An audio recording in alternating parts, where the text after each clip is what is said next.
శోభా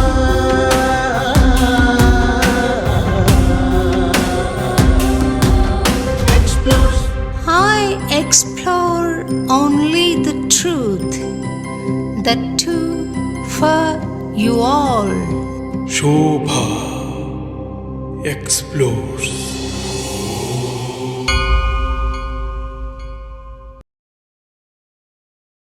జై శ్రీమన్నారాయణ స్వామి. జై ఈ పాద పద్మాలకు నమస్కారాలు తెలుపుకుంటూ అనేక దాసోహాలు సమర్పించుకుంటూ ఈ కార్యక్రమాన్ని ప్రారంభిస్తాం స్వామి. జై శ్రీమన్నారాయణమ్మ. నేను ఇంతవరకు ఇటువంటి కార్యక్రమం ఎప్పుడూ చేయలేదు స్వామి. తొలిసారిగా ఇటువంటి కార్యక్రమం తలపెట్టాము. అయితే ఇది ఒక మీ పరిచయంతో మీ ఇంటర్వ్యూతో ప్రారంభం కావాలని సంకల్పం చేసుకుని 13వ తారీఖున మిమ్మల్ని అభ్యర్థించడం, మీరు దయతో అంగీకరించడం జరిగింది. ఇది మహదాశీర్వాదంగా భావించి ప్రారంభిస్తాను స్వామి. తప్పులుంటే క్షమించమని చెప్పి కూడా కోరుతున్నాను స్వామి. అది 78 79 అనుకుంటాను స్వామి. తొలిసారిగా విజయవాడ సత్యనారాయణ స్వామి టెంపుల్లో అన్నమాచార్య కీర్తనలు పాడడానికి వచ్చాను. సత్యనారాయణపురం శివ విష్ణు టెంపుల్. 80 బాగా గుర్తుంది స్వామి. 1980 అంటే మీ ఆశ్రమం తీసుకుంది 80లో. అక్కడ మీరు త్రిదండం పట్టుకుని ఊర్ధ్వ పుండ్రాలతో సుందర దరహాసంతో ఒక యోగిరాజు కూర్చున్నారు వేదిక మీద అని దివ్యమైన ప్రకాశం వెదజిల్లుతూ కూర్చున్నారు. ఈ మహాపురుషుడి ఆశీర్వాదం తీసుకోవాలి అన్న ఆలోచన నాకు కలిగింది. వయస్సులో సరిసమానమైన స్వామి, మీ పట్ల నాకు ఒక పితృభావన గురుభావన ఉన్నాయి స్వామి. అలా అనిపించింది నాకు ఆ రోజు చూసినప్పుడు. మీ వయసు చూస్తే 20-21 ఆ ప్రాంతంలోనే ఉంది. మరి ఆ వయస్సు యువకుల్ని గమనిస్తే వాళ్లను ఈ హార్మోన్స్ ఎంతో కలవరపెడుతూ ఉంటాయి. ఆ వయసులో చాలా ఇబ్బంది పడుతూ ఉంటారు. మీరు ఆ మార్గం వైపు ఎలా ప్రయాణించగలిగారు? రెండోది, సన్యాసం ఎలా స్వీకరించగలిగారు ఆ వయసుకే అని నా తొలి ప్రశ్న స్వామి. అయితే మీరు దయతో చెప్పబోయే సమాధానం యువతకు ఎంతో ఉపయోగపడుతుందని నేను భావిస్తున్నాను స్వామి. 1975వ సంవత్సరం దాకా మేము చదువుకునేటువంటి రోజుల్లో ఏవో అక్కడక్కడ చిన్న చిన్న కార్యక్రమాలు చేస్తూ ఉద్యోగం లాంటివి చేస్తూ ఒక రకమైనటువంటి రేషనల్ ఆలోచన ధోరణితోటి మేము ఉండేవాళ్ళం. అంటే చుట్టూ ఉండేటువంటి మిత్ర వర్గం కూడా అదే రకమైనటువంటి ఆలోచన ధోరణి కలిగినది కావడం చేత మాకు కూడా అనేక విషయాల్లో రకరకాల సందేహాలు, సాధారణంగా యువతకి ఉండేటటువంటి ప్రవృత్తి మాలో కూడా అలానే ఉండేది. దేని గురించైనా ఒక రీజనింగ్ కావాలి, ఆ రీజనింగ్ ఉంటేనే దాన్ని మనం అంగీకరించాలి, లేకపోతే అంగీకరించకూడదు అనేటటువంటి ఒక భావన ధోరణి ఉంటూ ఉండేది. 1975వ సంవత్సరంలో కొన్ని కారణాల చేత మేము మా పెద్దజీయర్ స్వామి వారి యొక్క కార్యక్రమానికి వెళ్ళవలసి వచ్చింది. వారు ఇప్పుడు కాకినాడ నగరంలో ఉన్నారు, యజ్ఞ కార్యక్రమాలు చేస్తున్నారు. వారికి ఏదో కొన్ని వస్తువులు అవసరమైతే మమ్మల్ని అక్కడికి పంపించారు, ఎవరు లేకపోవడం చేత. మాకు నిజానికి అట్లాంటి వాటిల్లో పెద్దగా ప్రవేశం ఉండేది కాదు. అలాంటి వాటి వైపు కూడా మేము ఎప్పుడు వెళ్ళేవాళ్ళం కాదు. కానీ అప్పుడు అవసరాన్ని బట్టి మమ్మల్ని పంపించడం చేత మేము వాటి పక్కకి వెళ్ళవలసి వచ్చింది. పెద్ద స్వామివారి యొక్క దృష్టి మా మీద 75వ సంవత్సరపు భోగి నాడు తెల్లవారుజామున 4:30-5 గంటల మధ్య వారి యొక్క చూపు మా మీద పడింది. అది సాత్విక సమయం అంటారు దాన్ని. దినం మంచి దినం, సమయం చాలా సాత్వికమైనటువంటి సమయం. మహానుభావులైనటువంటి ఆచార్యుల యొక్క చూపు మా మీద పడ్డ వేళ విశేషం అయి ఉంటుంది. ఆ మర్నాడు వారు రాజమహేంద్రికి రావడం జరిగింది. రాజమండ్రిలో వారు ఉదయపు తీర్థగోష్ఠి జరిగే సందర్భంలో మాకు ఒక స్టెనోగ్రాఫర్ కావాలి అని అడిగారు. మేము అప్పటికి దాన్ని నేర్చుకుని ఉన్నాం. షార్ట్ హ్యాండ్, టైపు 2 నేర్చుకుని ఉన్నాం అన్నమాట. సరే, వారికి పెద్ద బస్సు ఉంది, బస్సులో వాడు యాత్రలు చేస్తుంటారు. మాకు తిరగడం అంటే చిన్నప్పటి నుంచి సరదా. మాకు దేవుడు, పూజలు, ఆరాధనలు ఇలాంటి వాటితోటి మాకేమీ పెద్ద పరిచయం లేకపోయినా సరే, పెద్ద బస్సు ఉంది, తిరుగుతుంటారు ఎప్పుడూను. కనుక మనకి వీరితో పాటు ఉన్నట్టయితే మనం కూడా హాయిగా అన్నీ తిరగచ్చు, చూడొచ్చు అనే కోరికతోటి వారు అడిగినటువంటి ఆ స్టెనోగ్రఫీ మాకు వచ్చును, మీరు కావాలంటే నేను ఆ బాధ్యతను తీసుకుంటాను అని వారిని అడగడం జరిగింది.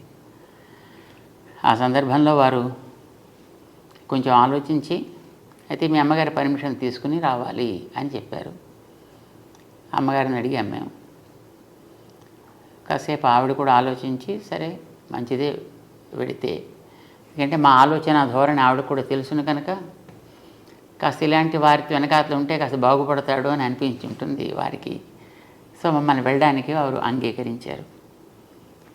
75 సంక్రాంతి నాడు స్వామివారితో కలిసి మేము బయలుదేరాం.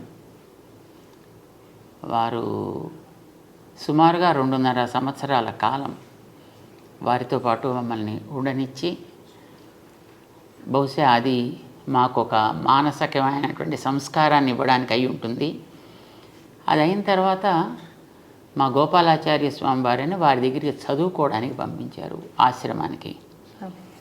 మాకు అప్పుడే ఈ వేదాంతపరమైనటువంటి అక్షరాభ్యాసం జరిగింది అక్కడ.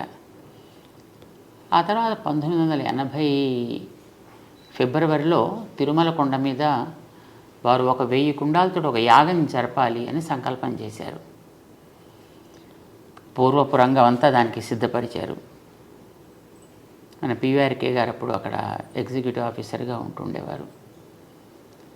79 డిసెంబర్ 31వ తారీఖు నాడు పెద్ద స్వామివారు ఆరోగ్య కారణాల చేత వారు సిద్ధి పొందారు.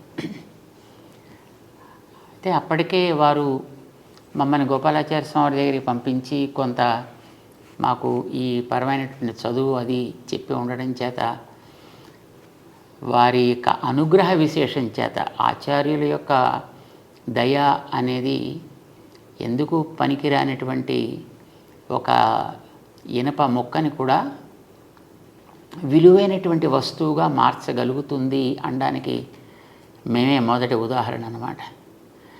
వారి చూపు వల్ల మాలో మార్పు కలిగింది, కొంత సంస్కారం కూడా అబ్బింది.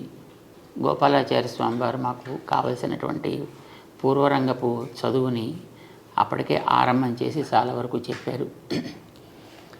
యజ్ఞం జరపడానికి ఎవరో ఒకళ్ళు అక్కడ ఒక వ్యక్తి అక్కడ అవసరం. ఆ సమయంలో స్వామివారు ఇతను అలాంటి దానికి ఉపయోగపడతాడు అని వారు అంతకుముందే ఎక్కడో రాసి పెట్టారు.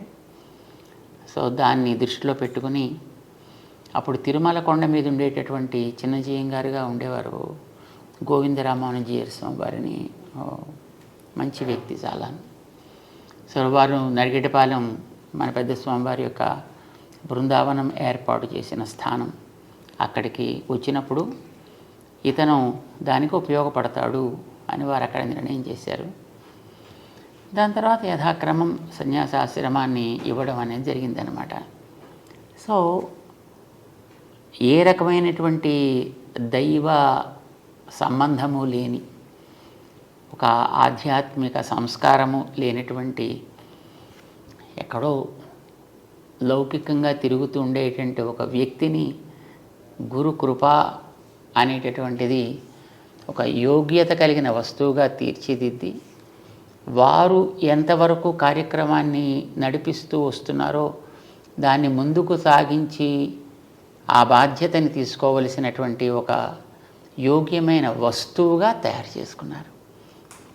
ఇందులో మా ప్రమేయం కానీ, లేకపోతే మాకుండేటటువంటి కమిట్మెంట్, మాకుండేటటువంటి శ్రద్ధ, మాకుండేటువంటి భక్తి, ఇవేవి దాంట్లో ఉండే అవకాశం అయితే ఏం లేదు.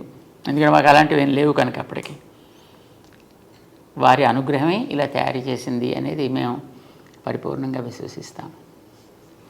మా పైన మీరు కూడా అటువంటి దయ ప్రసరించండి స్వామి.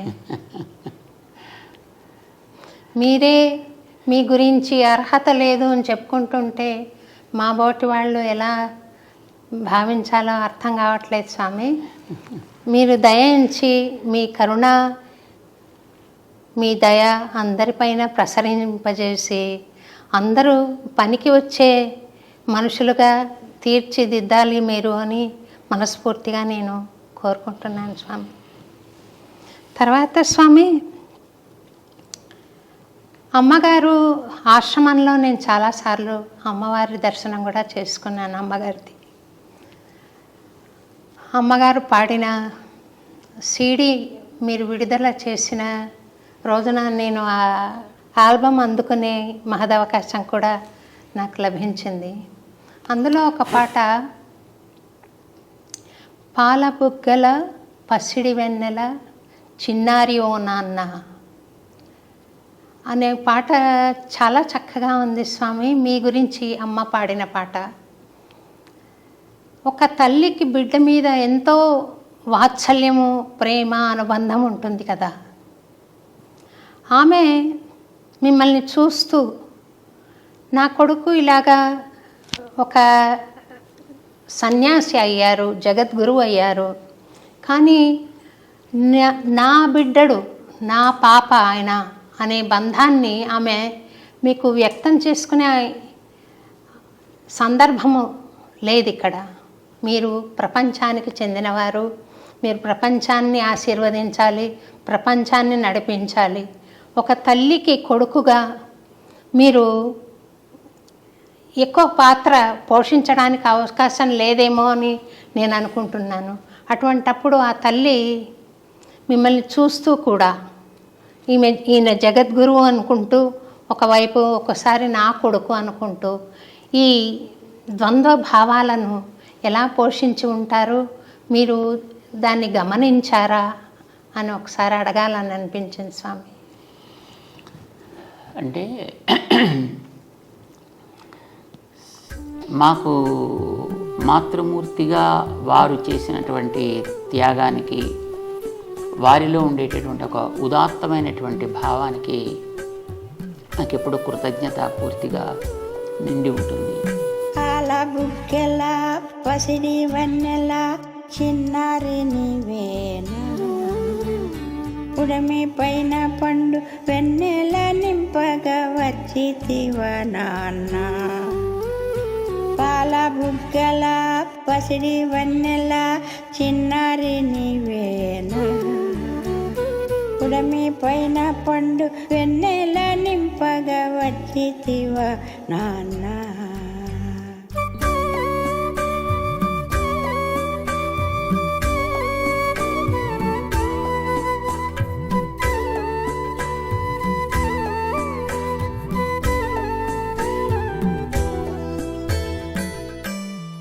ఒకటి, వారు ఆశ్రమాన్ని స్వీకరించడానికి అంగీకరించగలగడం.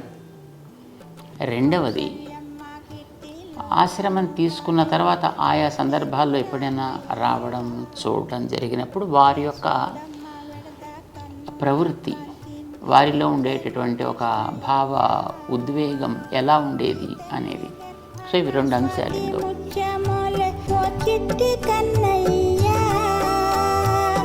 తల్లి గర్భాన స్వాతి ముత్యమోల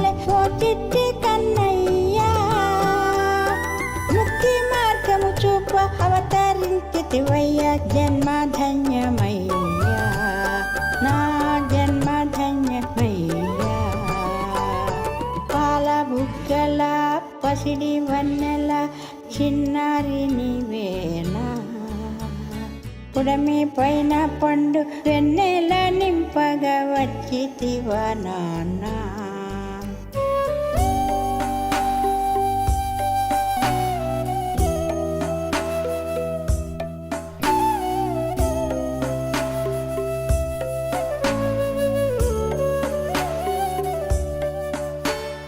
మొట్టమొదట పెద్దజీయర్ స్వామివారు అంటే మాకు ఆశ్రమాన్ని ఇలాగా తీసుకొచ్చినటువంటి మా గురువుగారు. వారే మా అమాతృమూర్తికి కూడా ఆచార్యులు. వారే పంచ సంస్కారాలు చేసి మంత్రార్థాలని ఉపదేశం చేసిన వారు. ఒకసారి 1976-77 సమయంలో అన్నమాట, మేము ఇక్కడ సికింద్రాబాద్లో లక్ష్మీనారాయణ స్వామి సన్నిధిలో పెద్ద స్వామివారు వేయించేసి ఉండే సందర్భంలో వారు అమ్మగారు అక్కడ ఉండేటప్పుడు వారిని అడిగారు, మేము ఇతన్ని ఈ మార్గంలోకి తీసుకోవడానికి మీకేమైనా అభ్యంతరమా అని అడిగారు. సర్వము నిండిన వాసుదేవుని తలచు శ్రీసుకుని ఓయేమో రామనామము వినగా రోమాలు పులకించు హనుమయ్య ఓయేమో కలిబలము నడతగా చైత్రయాత్రలు చేయు రామానుజునివేమో కలిబలము నడతగా చైత్రయాత్రలు చేయు రామానుజునివేమో ఎవరైనా కానిమ్ము నా సంపత్పుత్రుడ చల్లంగా వర్ధిల్లు నీవెవరైనా కానిమ్ము నా సంపత్పుత్రుడ చల్లంగా వర్ధిల్లు. అయితే వారు ఆచార్యులుగా ఈ రకమైనటువంటి ప్రశ్న వేసినప్పుడు ఆవిడ నాకైతే మీరేది మంచిది అని అనుకుంటే ఆ మార్గంలో మీరు నడిపించడానికి మీకు అన్ని అధికారాలు ఉన్నాయి కనుక మీ ఆజ్ఞ మాకు శిరోధార్యము అని ఆవిడ అంగీకారాన్ని తెలియజేశారు. ఇది మొదట. రెండవది, చదువుకోవడానికి లౌకికమైనటువంటి చదువులతో అంతకుముందు ఉండేటటువంటి ఏదో చిన్న చితుకు ఉద్యోగాలు చేస్తుండేటువంటి ఒక వ్యక్తి అది కూడా వదిలిపెట్టేసి ఇలాగ వెంట వెళ్ళాలి అని అడిగినప్పుడు ఆవిడకి అనిపించి ఉంటుంది, బహుశా ఇలా వెడితేననే ఈ పిల్లాడు బాగుపడతాడు అని అనిపించి ఉంటుంది ఆవిడకి. అందుకోసం వెళ్ళమన్నారు. అలా వెళ్ళమని అనగలగడం అనేది ఒక మహోపకారంగా మేము భావిస్తాం. ఇక మూడవది, వారు పెద్ద స్వామివారు సిద్ధి పొందిన తర్వాత ఈ ఆశ్రమాల్లోకి ఇంకా నిజంగా ప్రవేశించాలి అని అనుకున్నప్పుడు ఆవిడ మనస్ఫూర్తిగా ఆశీర్వదించి ఆచార్యుల యొక్క సంకల్పాన్ని చక్కగా నెరవేర్చాలి, దిగంతాలకి వ్యాపింప చేయాలి, ఇదే ఆశీర్వచనం చేశారు ఆవిడ. పసిడి వన్నెల చిన్నారి నీవేనా పుడమి పైన పండు వెన్నెల నింపగా వచ్చితివా నాన్న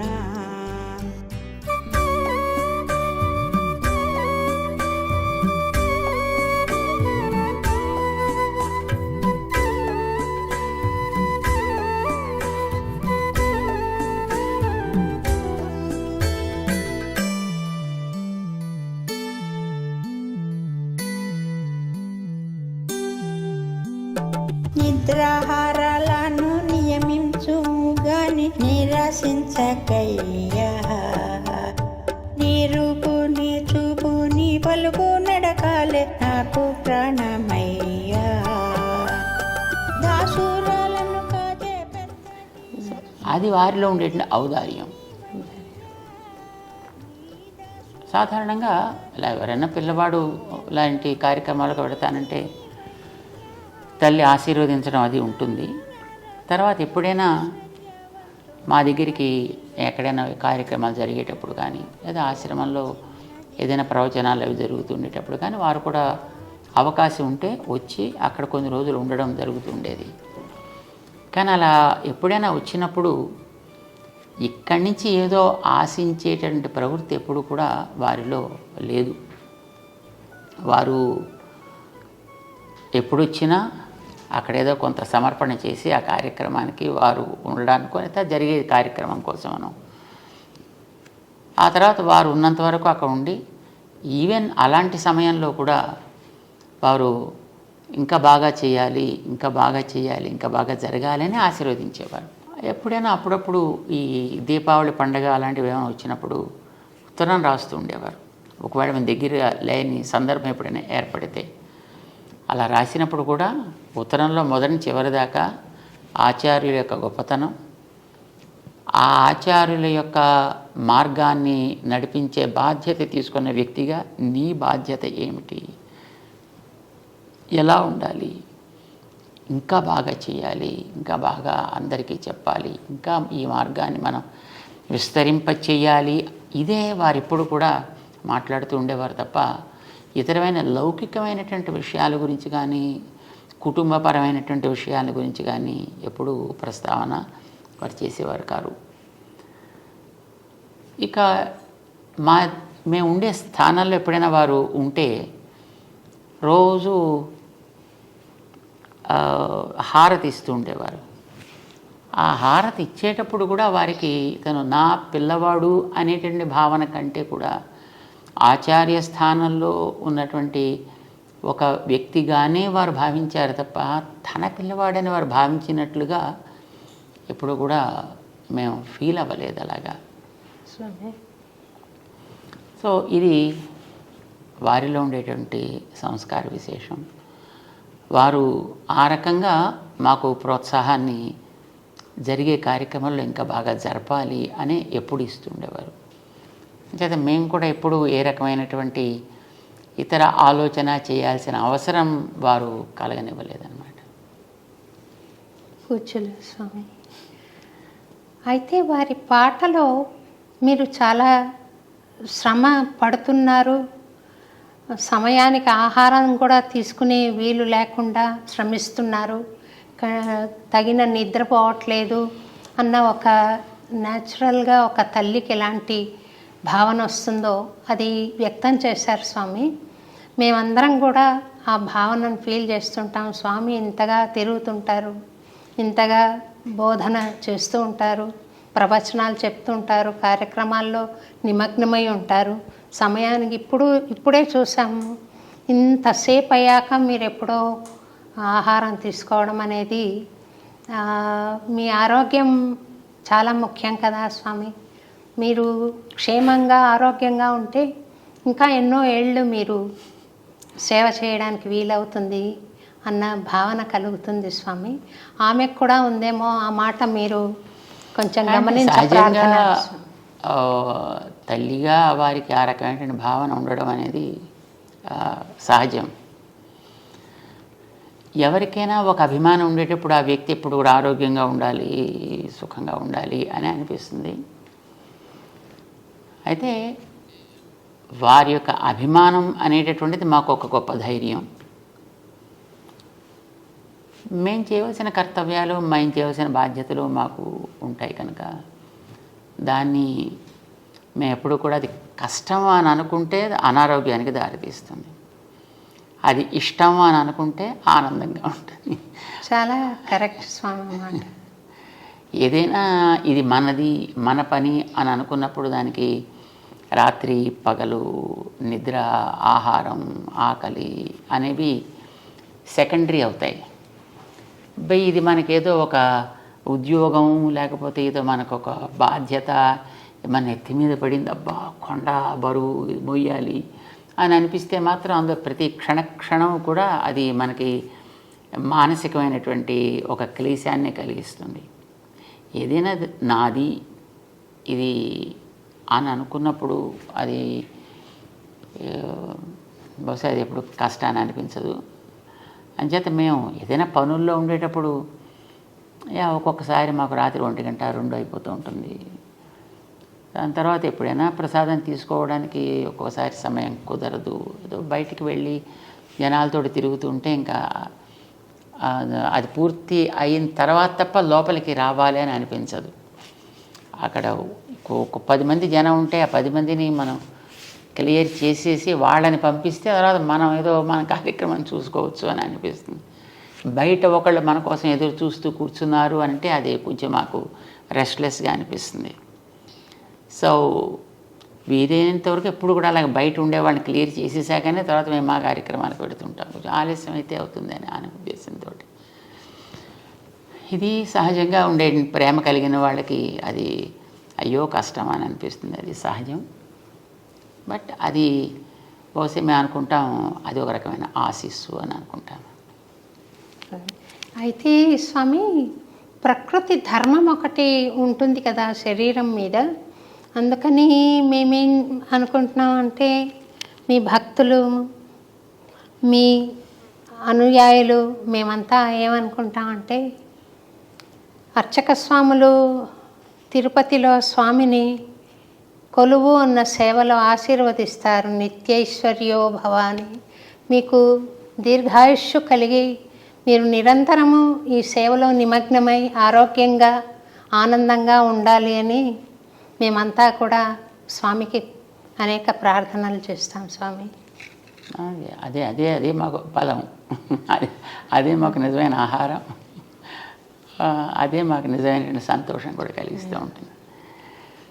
ఏదైనా మనకి ఇందాక అనుకున్నాం కదా, సంతోషము అని అనుకున్నప్పుడు ఏది మనకి కష్టాన్ని కలిగించదు, ఆరోగ్యంగానే మనకి ఉంచుతుంది. ఇంతకాలం మేము సుమారుగా ఇప్పటికీ 40 సంవత్సరాల పైగా ఈ కార్యక్రమాల్లో మేము తిరుగుతున్నాం, చేస్తున్నాం. ఎప్పుడైనా ఒంట్లో ఏదో జ్వరం లాంటిది ఏదో వచ్చి పడుకోబెట్టేస్తే తప్ప, లేకపోతే మనకి సెలవు అంటూ ఏముండదు. Weekly holidays, fortnightly holidays, annual holidays అనేవి మనకి ఏముండవు. ఇప్పుడు కూడా ఏదో కార్యక్రమాల్లో మనం తిరుగుతూ ఉండడమే. మనకి 24/7 కార్యక్రమాలు నడుస్తూ ఉంటాయి. మాకు ఒకసారి విజయవాడలో ఉండేటప్పుడు అనుకుంటాను, అందరితోటి మాట్లాడేసి సుమారుగా అప్పటికి రాత్రి 12:30 ఎంతో అయింది. అప్పుడు అందరూ వెళ్ళిపోయారు కదా, ఇంకా మళ్ళీ ఇంకా లోపలికి వెళదాము అని మేము అనుకుంటున్నాం. ఇంతలో అప్పటికి శ్రీశైలం దేవస్థానంలో వేద పండితులుగా ఉండేవారు ఒక ఆయన, విశ్వనాథ అవధాని అని, అధర్వవేద పండితులైన. మాకు చిన్నప్పటి నుంచే మంచి మిత్రులు. మన పెద్ద స్వామివారి కార్యక్రమాల్లో వారు పారాయణ చేస్తూ ఉండేవారు, మేము మిగతా కార్యక్రమాలు మేము చూసుకుంటూ ఉండేవాళ్ళం. సో ఆ రకంగా మాకు చక్కటి మైత్రి ఉంది. వారు అప్పుడు ఎటో యాత్ర చేస్తూ రాత్రి 12:30 తర్వాత వచ్చారు. సరే మేము లోపలికి వెళ్ళాలనుకుంటున్నాం, ఇంతలో ఆయన వచ్చారు. అప్పుడు అక్కడ ఉండేటువంటి వాళ్ళు, అయ్యో త్వరగా ఇంకా ఎప్పటికీ ఆలస్యం అయిపోయింది, విశ్రాంతి తీసుకోవాలి అంటే, ఆ వచ్చిన ఆయన అన్నారు, స్వాముల వారికి విశ్రాంతి ఏమిటి? స్వాముల వారు మా అలాంటి వాళ్ళ కోసం ఎప్పుడు ఉండాలి కదా, అంచేత వారికి ఇదే విశ్రాంతి అన్నారు వారు. మాకు ఇప్పుడు అట్లానే అనిపిస్తుంది. మాకు నాకు గుర్తుంది స్వామి, 91లో అనుకుంటా సిద్దిపేట వచ్చాం మిమ్మల్ని రవీంద్ర భారతిలో జరిగే అన్నమాచార్య జయంతి ఉత్సవానికి ఆహ్వానించడానికని. మీరు తొలిసారిగా రవీంద్ర భారతి ప్రాంగణంలో పాదం మోపారు. చాలా సంతోషం కలిగింది. ఆ రోజు పిలవడానికి వచ్చిన రోజున రాత్రి నుండి పగలు 4:30 దాకా నేను ప్రశ్నలు అడుగుతున్నాను స్వామి, మీరు జవాబులు చెప్తున్నారు. అరౌండ్ 4:30 మీ శిష్యులు వచ్చి తిరువారాధనకు టైం అయిందంటే అప్పుడు లేచారు. మళ్ళీ కంటిన్యూ అయిపోయింది మీ దినచర్య. అటువంటి అవకాశం మళ్ళీ రాదనుకుంటాను స్వామి. మీ కార్యక్రమాలు చాలా విస్తృతమైపోయాయి. అది ఒక అద్భుతమైన జ్ఞాపకంగా, అనుభూతిగా, ఆశీర్వాదంగా నాకు గుర్తుండిపోయింది స్వామి. మీరు చెబుతుంటే నాకు అది గుర్తొచ్చింది స్వామి. సమయపాలన అంటే ఇది నిద్రకు ఉపకరించే సమయం అని కానీ, ఆహారానికి నియమిత సమయం కానీ మీరు చూసుకోకుండా 10 మంది మేలు కోసం ఈ ప్రవచనాలు చెప్పడం కానీ, కార్యక్రమ నిర్వహణ కానీ, వైదిక కార్యక్రమాలు కానీ చేయడం, ధార్మిక కార్యక్రమాలు చేయడం కానీ జరుగుతుంది. అంటే సాధారణంగా ఈ ఏదో ఉదయం బ్రేక్ఫాస్ట్ ఇన్నింటికి, లంచ్ ఎన్నింటికి, స్నాక్స్ ఎన్నింటికి, డిన్నర్ ఎన్నింటికి, ఎగ్జాక్ట్గా పడక ఎన్నింటికి, లేవటం ఎన్నింటికి అని అలా పెట్టుకుంటారనుకోండి. అలా వెరీ స్ట్రిక్ట్గా పాటించాడు కొందరు ఉంటారు. అలాంటి వాళ్ళకి ఏదో ఒక కారణం చేత ఎప్పుడైనా ఒకసారి కనుక ఆ సైకిల్ డిస్టర్బ్ అయితే వాళ్ళ హెల్త్ శుభ్రంగా అప్సెట్ అయిపోతుంది. సో అప్పుడు మాలాంటి వాళ్ళకి అనుకోండి, మాకు ఇలాంటి వాటి వల్ల హెల్త్ అప్సెట్ అవ్వడం అనేటటువంటిది ఉండదు. ఎందుకంటే మాకు అన్టైమ్లీయే టైమ్లీ.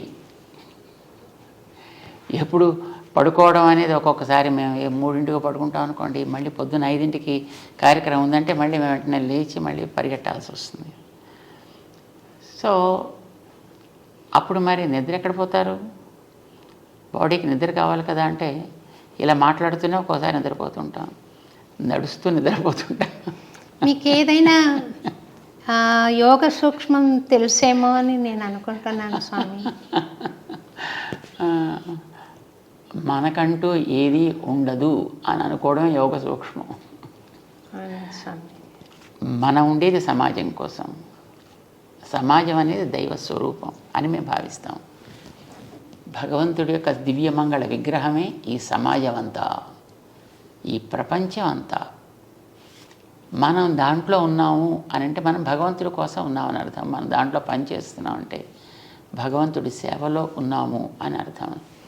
సో అల్టిమేట్లీ ఎప్పుడైనా చేరాల్సింది అక్కడికే కదా. అది మనం ఇక్కడ ఉండగా చేయగలుగుతున్నాము అనే భావన మనకి కలిగితే I think that becomes a very very tremendous yoga. That it self is a great yoga. భగవద్ రామానుజుల వారు విశిష్టాద్వైత సిద్ధాంతాన్ని ప్రపంచించారు కదా స్వామి. ఆ సిద్ధాంతం యువతకు అర్థమయ్యే విధంగా క్లుప్తంగా మనం ఏమైనా చెప్పడానికి మీరు ప్రయత్నం చేస్తారా? యా, యాక్చువల్లీ మేము చెప్పేదంతా అదే. ఇప్పుడు ఈవేళ యువత చేసే పని ఏమిటి? వైజ్ఞానికంగా ముందుకు సాగడం. విజ్ఞానం యొక్క గోల్ ఎలా ఉంది ఇప్పుడు ఈ రోజుల్లో? నీళ్లు కలుషితం అవుతున్నాయి, గాలి కలుషితం అవుతుంది, నేల కలుషితం అవుతుంది, చెట్లు కలుషితం అవుతున్నాయి, జంతువులు కలుషితం అవుతున్నాయి, గాలి కలుషితం అవుతుంది. ఇవన్నిటినీ మళ్ళీ మనమే వెనక్కి తీసుకుంటూ మనం కూడా కలుషితం అయిపోతున్నాం. సో భావితరానికి శక్తివంతంగా అందాల్సినటువంటి యువత ఈ రకమైనటువంటి వాతావరణంతో నిజానికి నిర్వీర్యం అవుతోంది. అలా కాకూడదు. శక్తివంతంగా ముందుకు సాగాలి. ముందుకు సాగాలంటే నీళ్ళని కలుషితం కాకుండా చూసుకోవాలి, నేలని కెమికల్స్ తోటి పాడవకుండా చూసుకోగలగాలి, చెట్లు చేమలు లాంటి వాటిని వాటి యొక్క సహజతని కోల్పోయి అవి ఎందుకు పనికిరానివి అవ్వకుండా ఉండేట్టుగా చూసుకోవాలి. ప్రతి ప్రాణిని ఇప్పుడు ఈవేళ మనం ఏదైతే ఈకో ఫ్రెండ్లీ అని అంటున్నాం మనం, లేదా న్యాచురల్ వే అని అంటున్నాం. ప్రకృతి ఏదో సహజమైనటువంటి వ్యవసాయాలు అని అంటున్నారు. ఇవన్నీ వ్యక్తికి ఆరోగ్యాన్ని బలాన్ని ఇచ్చేవి అని అంటున్నారు కదా. ఇది ఈవేళ పాడు చేశాం కనుక దాన్ని మళ్ళీ బాగు చేసుకోవడం కోసం ఆరంభించిన స్లోగనా కాదు. మనకి వీటన్నిటినీ కూడా మనం పాడు చేసుకోకుండా జాగ్రత్తగా ఉంచుకోవాలి.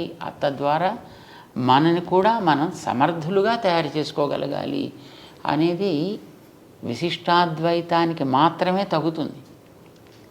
ఎందుకనంటే మనం విశిష్టాద్వైత సిద్ధాంతము అని ఏదైతే చెప్తున్నామో రామానుజుల వారు లోకానికి చూపించినటువంటిది, దాంట్లో ఈ కనిపించేదంతా కూడా ఈ ప్రపంచం అంతా, అది తిరిగే ప్రాణులు, తిరగని వస్తువులు, ఈ జంతువులు, ఆ జీవులు అనే ప్రశ్న లేదు. ఇవన్నీ కూడా ఆయన యొక్క శరీరము. వాటి అన్నిటిని కూడా ఒకనాడు ఆయన చిన్నగా తనలో పెట్టుకున్నాడు. ఈవేళ వాటన్నిటిని పెద్ద చేసి వాటిల్లో తానున్నాడు. ఇది విశిష్టాద్వైతం అంటే ఇన్ బ్రీఫ్. ఎగ్జాంపుల్ ఏంటంటే ఒక గింజని మనం నేలలో వేసినప్పుడు దాంట్లోంచి పెద్ద చెట్టు వస్తుంది. చెట్టులో ఆకులు, కొమ్మలు, రకరకాల రంగులు, వాసనలు, పువ్వులు, పండ్లు, రుచులు ఇవన్నీ మన దాంట్లో చూస్తాం. కానీ ఇవన్నీ గింజలో ఉన్నాయి. ఇవన్నీ గింజలో ఉండేటప్పుడు గింజ తనలో పెట్టుకుని ఉంది. ఇవన్నిటిని తనలోంచి పైకి తీసుకొచ్చిన తర్వాత ఈ గింజ యొక్క సంస్కారంతో అది ప్రతి అణువులోనూ వ్యాపించి ఉంది. అది ఆకుల్లో ఉంది, చిగుళ్ళల్లో ఉంది, బ్యార్కులో ఉంది, రూట్స్లో ఉంది, అన్నిట్లో కూడా మళ్ళీ ఆ గింజ లక్షణాలు దాంట్లో వ్యాపించి ఉన్నాయి. మరి అంత విస్తరించింది ఇంత గింజలో మొట్టమొదట మనకు కనిపించకుండా ఉంది. ఆ కనిపించకుండా ఉండేది ఇప్పుడు కనిపించే దశలోకి వచ్చింది. చెట్లో మనమైతే దీన్ని ఎగ్జాంపుల్గా తీసుకున్నప్పుడు అందులో మళ్ళీ తయారైన ప్రతి గింజలోకి ఈ గింజ యొక్క సంస్కారాలు దాంట్లోకి వెళ్ళి అందులోంచి మళ్ళీ ఇంకొక కొన్ని లక్షల గింజలను తీసుకురాగలిగే శక్తి కలిగి ఉంటుంది. ఎగ్జాంపుల్ కోసం అని దీన్ని చెప్పుకుంటున్నాం. But not 100% this becomes reality for the analogy. ఎందుకనంటే మనకి గింజ మొక్కను తీసుకొచ్చాక అది వెళ్ళిపోతుంది. కానీ ఈ ప్రపంచానికి అంతటికీ గింజ దైవం, భగవంతుడు. తనలోంచి ఇవి పైకి తెస్తాడు. పైకి తెచ్చిన తర్వాత వాటి లోపల మళ్ళీ తన శక్తితోటి ఉండి నిలబెడతాడు. మళ్ళీ వెనక్కి తీసుకుంటూ ఉంటాడు. ఇలా తానే వీటన్నిటిలోనూ ఉన్నాడు అనుకున్నప్పుడు నువ్వు నీళ్ళని నీళ్లుగా చూడకు, నీళ్ళని దైవం యొక్క అంశగా చూడు. నేలని నేలగా చూడకు, దైవపు అంశగా చూడు. జంతువుని జంతువుగా చూడకు, దైవపు అంశగా చూడు. నిన్ను కూడా నువ్వేదో మనిషివి అని అనుకోకయా, దైవం యొక్క అంశగా నిన్ను భావన చేసుకో. సో ఈ భావన నీలో కలిగితే మన చుట్టూ ఉండేటి దేన్ని మనం నాశనం చెయ్యం. అన్నిటిని జాగ్రత్తగా చూసుకోవాలని అనిపిస్తుంది, అన్నిటినీ ప్రేమించాలని అనిపిస్తుంది, దేన్ని ద్వేషించాలనిపించదు. ఎక్కడ లోపం ఉన్నా సరి చెయ్యాలనిపిస్తుంది. మంచిగా ఉండేదాన్ని చూస్తే ఈర్ష్య కలగదు, ఆనందం కలుగుతుంది. ఇప్పుడు యువతకు కావాల్సింది అది కదా. యువత నేను, నాది, నా కోసం ఇలా పెరుగుతోంది. ఇప్పుడు విజ్ఞానం పెరుగుతున్న మాట వాస్తవం. కానీ ఈ విజ్ఞానానికి పంచుకోవడం అనేటటువంటిది పోయింది. సెల్ఫ్ సెంట్రిజం పెరిగిపోతుంది, విచ్ ఈజ్ రియలీ హార్మ్ఫుల్. నేను బాగుపడాలంతే, నేను బాగుపడడం కోసం అవసరమైతే ఎంత వినాశానికైనా నేను సిద్ధం, చివరికి ఆత్మాహుతికైనా సిద్ధం అనే స్థితిలోకి వెళ్ళిపోతుంది. సో ఒక రకంగా దైవాన్ని కలపకుండా సాగించేటటువంటి విజ్ఞాన వికాసం తీవ్రవాదానికి, వినాశానికి దారితీస్తుంది. అలా తీయకుండా ఉండాలి అని అంటే దైవాన్ని దానికి తోడు చేసుకోగలిగితే అక్కడ వ్యక్తిలో వినయం కలుగుతుంది, ఒక మమత పెరుగుతుంది. సో కావలసింది ఇది విశిష్టాద్వైతం చెప్పేది. దానికి మన బాడీనే మన ఎగ్జాంపుల్గా చెప్తామని ఎప్పుడు ఉందని. ఇప్పుడు మన శరీరంలో ఎన్నో అవయవాలు ఉన్నాయి. ఒక్కొక్క దానికి పని వేరు, ఒక్కొక్కటి ఉండే స్థానం వేరు. కానీ నేను అన్నిటినీ ప్రేమిస్తా. అన్నీ నా బాగు కోసం, నా ఆనందం కోసం పనిచేస్తాయి. అలా చేస్తుంటేనే నేను ఆరోగ్యంగా ఉంటా, అవి ఆరోగ్యంగా ఉంటాయి. ఒకవేళ అది నా కోసం పని చేయకపోతే దాన్ని డాక్టర్ గారి దగ్గరికి వెళ్ళి యాంపుటేట్ చేయడం లాంటిది ఏదో చేస్తాను దాన్ని. ఇది ఒక రైట్ ఎనాలజీగా మనం తీసుకోగలిగితే మనం అందరం కూడా all of us are different parts of that universal power. దేవుడు అని మనం పేరు పెట్టి పిలుస్తున్నాం దానికి. వేదాలు చెప్పే కనుక దాని నారాయణ అని మనం అంటాం. మనం అంతా కూడా దాంట్లో భాగాలు. చెట్లు, నీళ్లు, నిప్పులు, గాలి, జంతువులు అన్నీ దాంట్లో భాగాలే. కనుక దేన్ని కూడా మనం అనాదరించడానికి వీల్లేదు, దేన్ని కూడా అబ్యూస్ చేయడానికి వీల్లేదు. ప్రతిదాన్ని జాగ్రత్తగా చూసుకోవాలి. ఒకదానితో ఒకటి తోడుపడగలిగేటట్లుగా ఉండాలి అనేది విశిష్టాద్వైతపు సారాంశం. అంచేత మనకి కనిపించే ఇదంతా వేరు, నేను వేరు కాదు, అది కూడా నాతో ఒక భాగం, నేను కూడా దాంట్లో ఒక భాగాన్ని. ఇది మన యువతలో కనుక కలగలిగితే ఐ థింక్ సెల్ఫ్ డిసిప్లిన్ ఒకటి ఏర్పడుతుంది వ్యక్తుల్లో. రెండవది ఏ టెండర్నెస్ ఇన్ ద హార్ట్, హృదయ స్పంది అవ్వగలిగేటువంటి భావనాధార బయలుదేరుతుంది. ఇది సాగాలి. ఇది ఎంతెంత సాగితే ఆ ప్రవాహం కింద ఉండే అంతరాలన్నీ కూడా కవర్ అయిపోతాయి. ఇప్పుడు నీటి ప్రవాహం పెరిగితే నేల మీద ఉండే హెచ్చుతగ్గులన్నీ కూడా కనిపించకుండా పోయినట్టుగా వ్యక్తిలో ఉండేటటువంటి ఈ దైవీ భావన యొక్క ప్రవాహం ఎంత పెరిగితే ఈవేళ మన సమాజంలో జాతులు, కులాలు, మతాలు పేర్లతో కలిగే అంతరాలన్నీ నశిస్తే నిజంగా అప్పుడు ఎంత అద్భుతమైనటువంటి సమాజాన్ని మనం తయారు చేసుకోవచ్చు. ఇలా తయారు కావడానికి విశిష్టాద్వైతం ఒకటే మనకి దారి చూపించగలిగేది. దీన్నే మనం అర్థం చేసుకోవడమే ప్రయత్నం చేయాలి. యువతకి దీన్ని అందుకోగలిగేటువంటి రుచి కలిగించాలి. ఈ రుచి, దీనికి సైంటిఫిక్ ప్రాసెస్ ఉందా లేదా అనేటటువంటిది ఒక జనరల్ ఆలోచన. సో మేమంటాం, ఇప్పుడు టెంకలోంచి చెట్టు వస్తుంది, నీకు సైన్స్ ఎందుకు, దానికి ఎవరికి కావాలి, దానికి ఫిలాసఫీ ఎందుకు, దానికి తీసుకెళ్ళి టెంక నేల బారిస్తే కొన్ని రోజుల తర్వాత ఆటోమేటిక్గా దాంట్లో నుంచే మొలక వస్తుంది.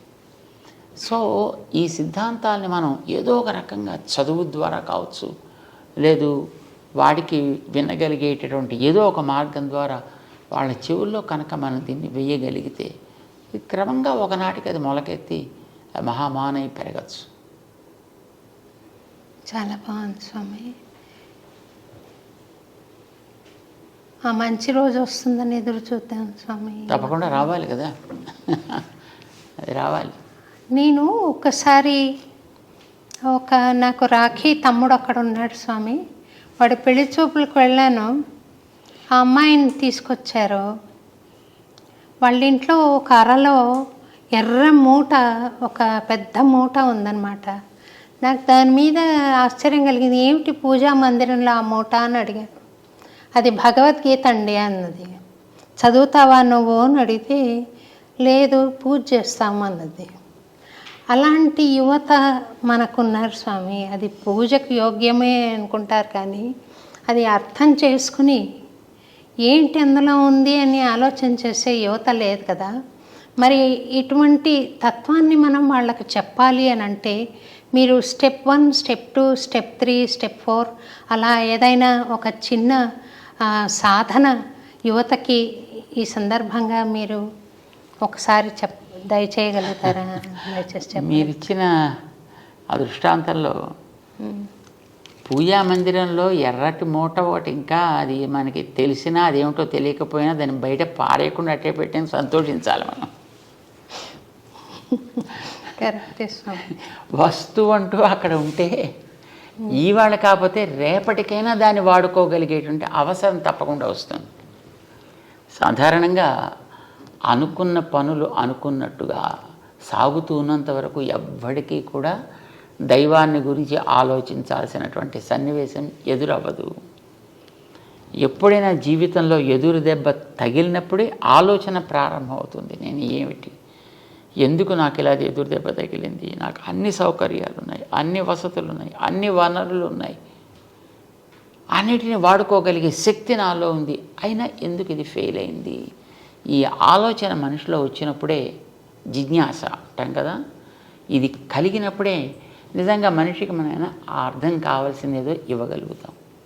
అది కలగనంత వరకు మనం ఏమి ఇచ్చినా వాడు అంటూ ఇలా ఏదో పక్కన మొహం పెడుతూ చూస్తుంటాడు తప్ప మనకేసి అది అందుకునేటువంటి ప్రయత్నాన్ని అతను కనిపించనివ్వడు. సో వ్యక్తుల్లో కనీసం ఇలాంటి మన ప్రాచీన గ్రంథాలను మరొకదాన్నో కంటికి కనిపించకుండా చేసేద్దాం అని అనుకోకుండా కనీసం ఇంట్లో అట్టే పెట్టుకుందాం అని అనిపించిన that it self is the first step they have achieved, we can say. వాళ్ళు సగం దాంట్లో వచ్చేసినట్టే. ఇక రెండవది, అందులో ఏముందో కంటెంట్లోకి వెళ్ళాలి అని అంటే it should be given in there language. మీరు సాధారణంగా ఈ రోజుల్లో ఉండే పిల్లలందరినీ చూస్తే అంతా ఇంగ్లీష్ మీడియం, స్వామి. అంత ఇంగ్లీష్ మీడియం. అవును స్వామి. తెలుగులో అసలు మన గవర్నమెంట్లే అంగీకరించట్లేదు చదువుని.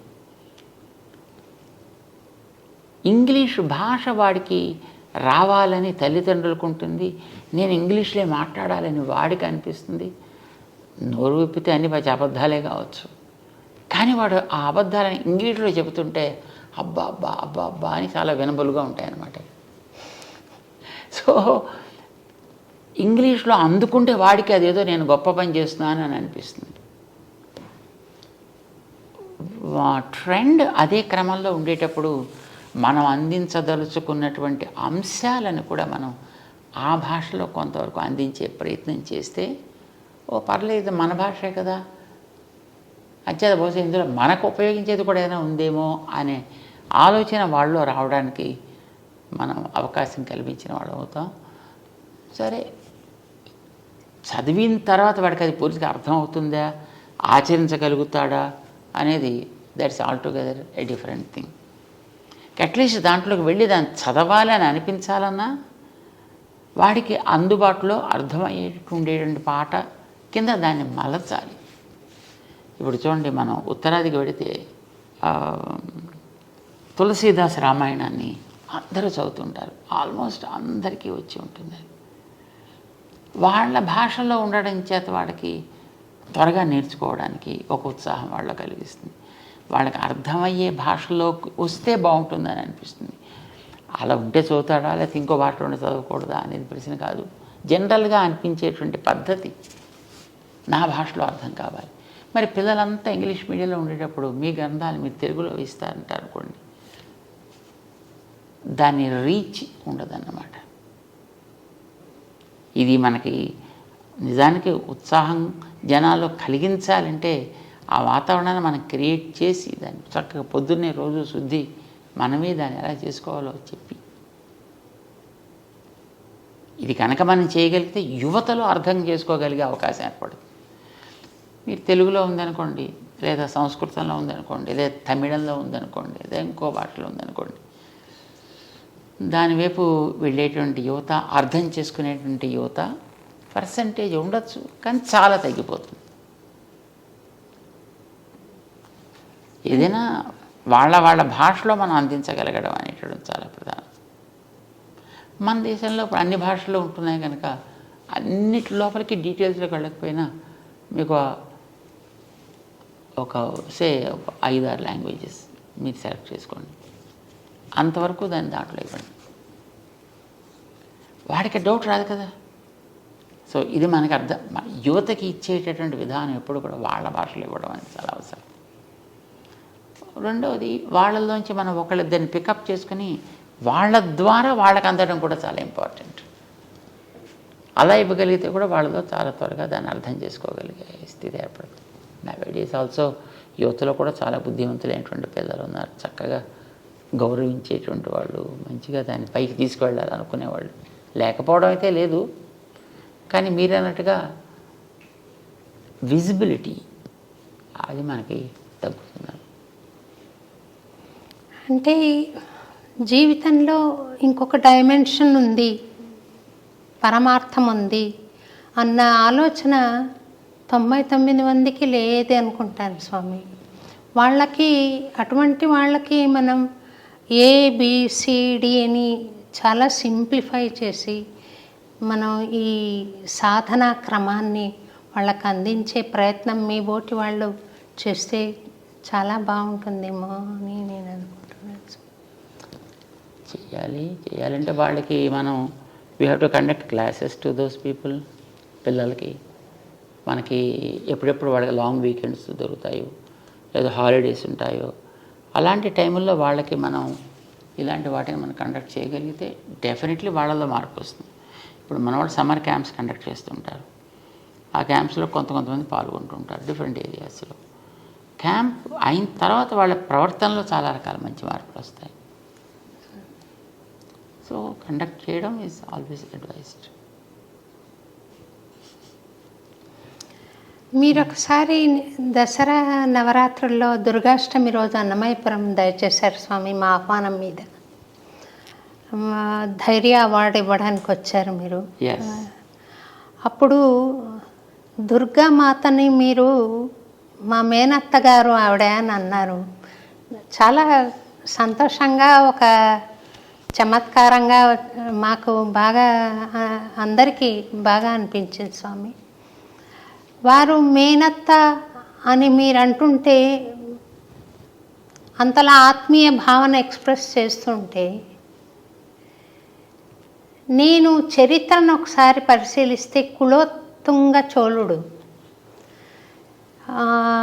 మన గోవిందరాజస్వామి విగ్రహాన్ని సముద్రం పాలు చేయడం కానీ,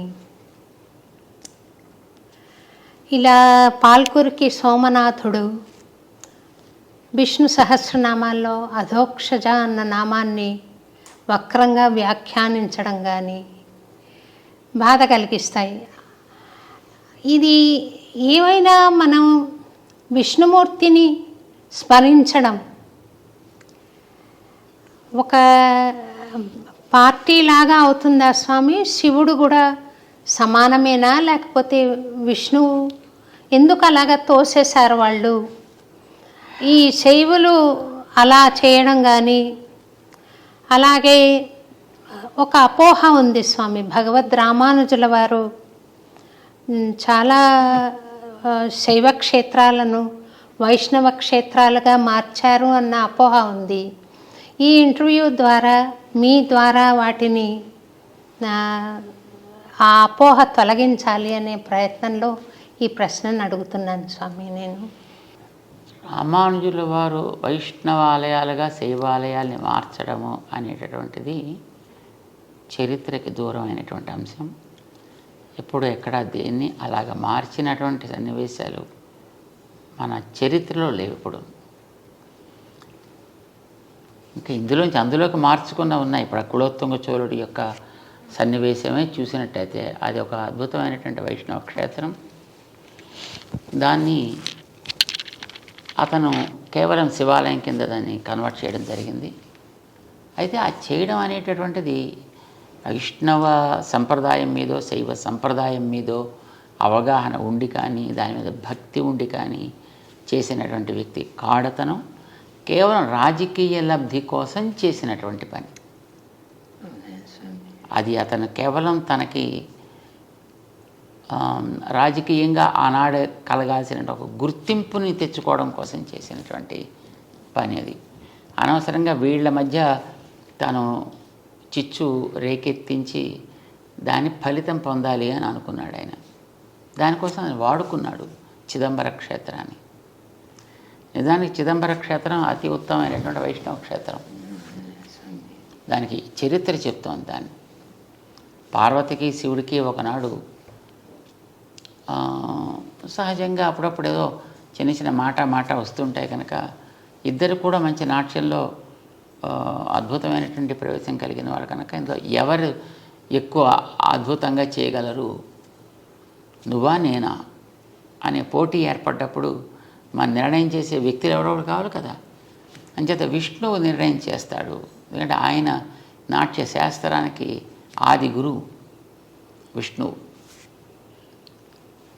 మధుకైటబులతోటి చేసిన యుద్ధంలో కానీ, కాళీయుడి మీద చేసినటువంటి నృత్యంలో కానీ ఆయన నాట్య పండితుడైన ఆరంభకుడు ఆయన నాట్య శాస్త్రానికి. అందుచేత ఆయన్ని మనం జడ్జిగా పెట్టుకుందాము అని అనుకున్నారు. సరే వెళ్ళారు, అందరూ వెళ్ళి విష్ణు దగ్గర ప్రార్థన చేశారు. చేస్తే తప్పకుండా నేను వస్తా. అయితే దానికి ఇలాంటి సన్నివేశంతో ఒక స్థానాన్ని, ఒక మండపాన్ని, సభా మండపాన్ని, దానికి చిదంబరానికి సభా మండపం అని పేరు. దానికి ఒక సభా మండపాన్ని ఏర్పాటు చేయండి. ఒక కనక సభ అంటారు దాన్ని. ఒక బంగారుమయమైనటువంటి సభా మండపాన్ని ఏర్పాటు చేయమని చెప్పాడు ఆయన. ఏర్పాటు చేశారు. ఇప్పుడు ఈవేళ మనం చూసేటువంటి ఆ సన్నివేశం అంతా అప్పుడు ఆయన ఆజ్ఞ ప్రకారం వాడు చేసినటువంటి ఏర్పాటు. దాంట్లో ఈయన నేను పబళించి ఉంటా, మీరు చేస్తూ ఉండండి, దాంట్లో నిర్ణయం చేస్తా అన్నాడు ఆయన. సభని నిర్మాణం చేసిన తర్వాత విష్ణువు అక్కడికి వచ్చి అక్కడ ఉంటే అప్పుడు పార్వతీ శివులు ఇద్దరు కూడా, పరమేశ్వరులు ఇద్దరు కూడా నాట్యం చేయడం ప్రారంభం చేశారు. ఎంతకాలం చేశారనేది మనకు తెలియదు ఇదమిత్తంగా, కానీ చాలా కాలం జరిగింది. ఇందులో ఎవరు కూడా తీసిపోయినటువంటి వ్యక్తిత్వం కలిగిన వాళ్ళే పోటీగా చేస్తున్నారు. పార్వతికి అంత పోటీ వచ్చేసింది, ఆవిడకి పరమశివుడికి అంత పోటీ వచ్చింది. ఇద్దరు కూడా నన్ను మించిన వాళ్ళు లేరంటే నన్ను మించిన వాళ్ళు లేడు అని అనుకుంటూ బ్రహ్మాండం చేసేస్తున్నారు. కానీ అప్పటికీ పార్వతీదేవి గెలవదు, పరమశివుడు గెలవట్లేదు. కానీ ఇది ఎక్కడో చోట ముడి పెట్టాలి కదా. ఇప్పుడు ఎలా ఉంటుందంటే నాట్య పోటీ అంటే, ఇప్పుడు మీరు చూడండి, ఈ జుగళబందీ చేసేటువంటి వాళ్ళు ఒకటి చేస్తారు ఒక ఇన్స్ట్రుమెంట్ మీద, ఇంకో ఇన్స్ట్రుమెంట్ మీద వాళ్ళు అదే దాన్ని మళ్ళీ ఆ రాగాన్ని ఆలపించాలి. సో ఇలాగ ఉంటాయి. సో ఈయన ఒకటి నృత్య భంగిమ ఈయన ఒకటి చేసి చూపించాలి, అది వాళ్ళు చేయాలి, వాళ్ళు ఒకటి చేసి చూపిస్తారు, ఈయన చేయాలి. ఇలా సాగుతుంది అది ఎప్పటి నుంచో. కానీ అప్పటికి దీనికి ముగింపు అంచేత పడుకున్నటువంటి శ్రీ మహావిష్ణువు పరమశివుడికి సైగ చేసి చూపించాడు. ఆయన ఆపమని కాదు, ఇలా ఒక పాస్చర్, పాదాన్ని పైకెత్తి పెట్టే పాస్చర్ని ఆయన చూపించాడు. ఇలా పెట్టవా. ఆవిడ తనకుండేటువంటి సహజమైనటువంటి స్థితిని బట్టి అట్లాగా ఆ ముద్ర వేయడానికి ఆవిడ సంకోచించింది. శివుడు గెలిచాడు అని డిక్లేర్ చేశాడు.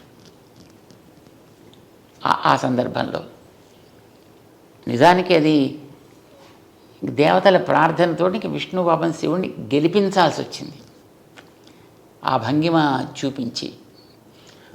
సరే, ఆ తర్వాత కృతజ్ఞతతోటి పార్వతీ పరమేశ్వరులు ఇద్దరు కూడా అక్కడే ఉండిపోయారు. శ్రీ మహావిష్ణువుని ఆయన పాదాల దగ్గర సేవించుకుంటూ. ఇది ఆ క్షేత్రపు చరిత్ర. చిదంబరం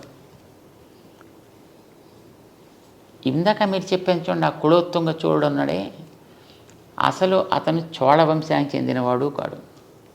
స్వామి, అతను ఎక్కడి నుంచి వచ్చినవాడు? అతను రాజరాజ నరేంద్రుడి యొక్క పరివారంలో ఉండేటువంటి ఒక వ్యక్తి. అతను దక్షిణానికి వచ్చి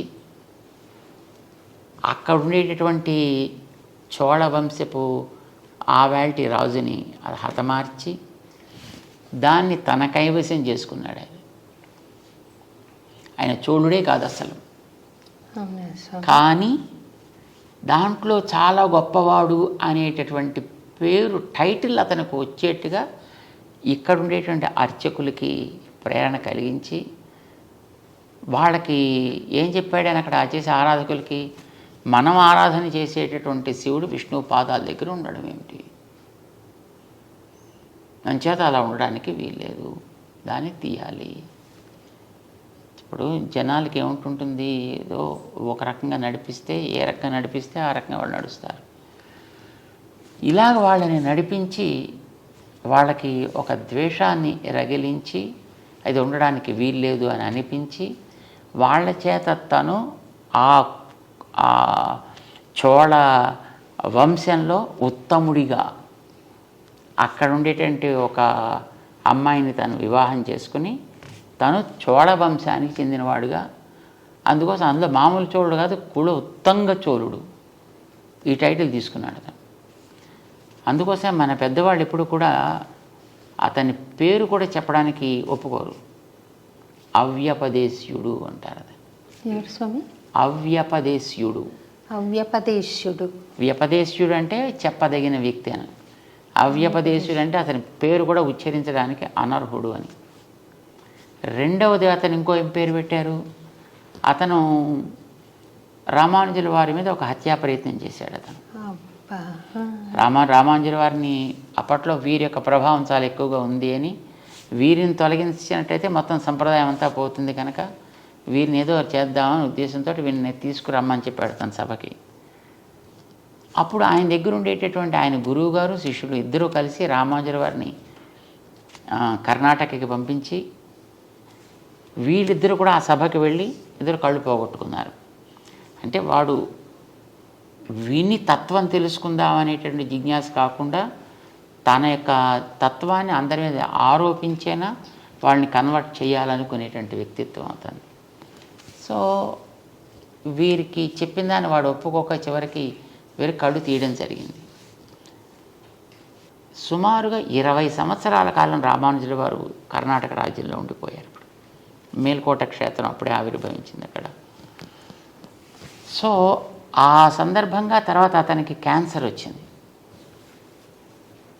ఎవరికి స్వామి? ఆ చోళరాజుకి. చోళరాజు కాదు వాడు అవ్యపదేశుడికి.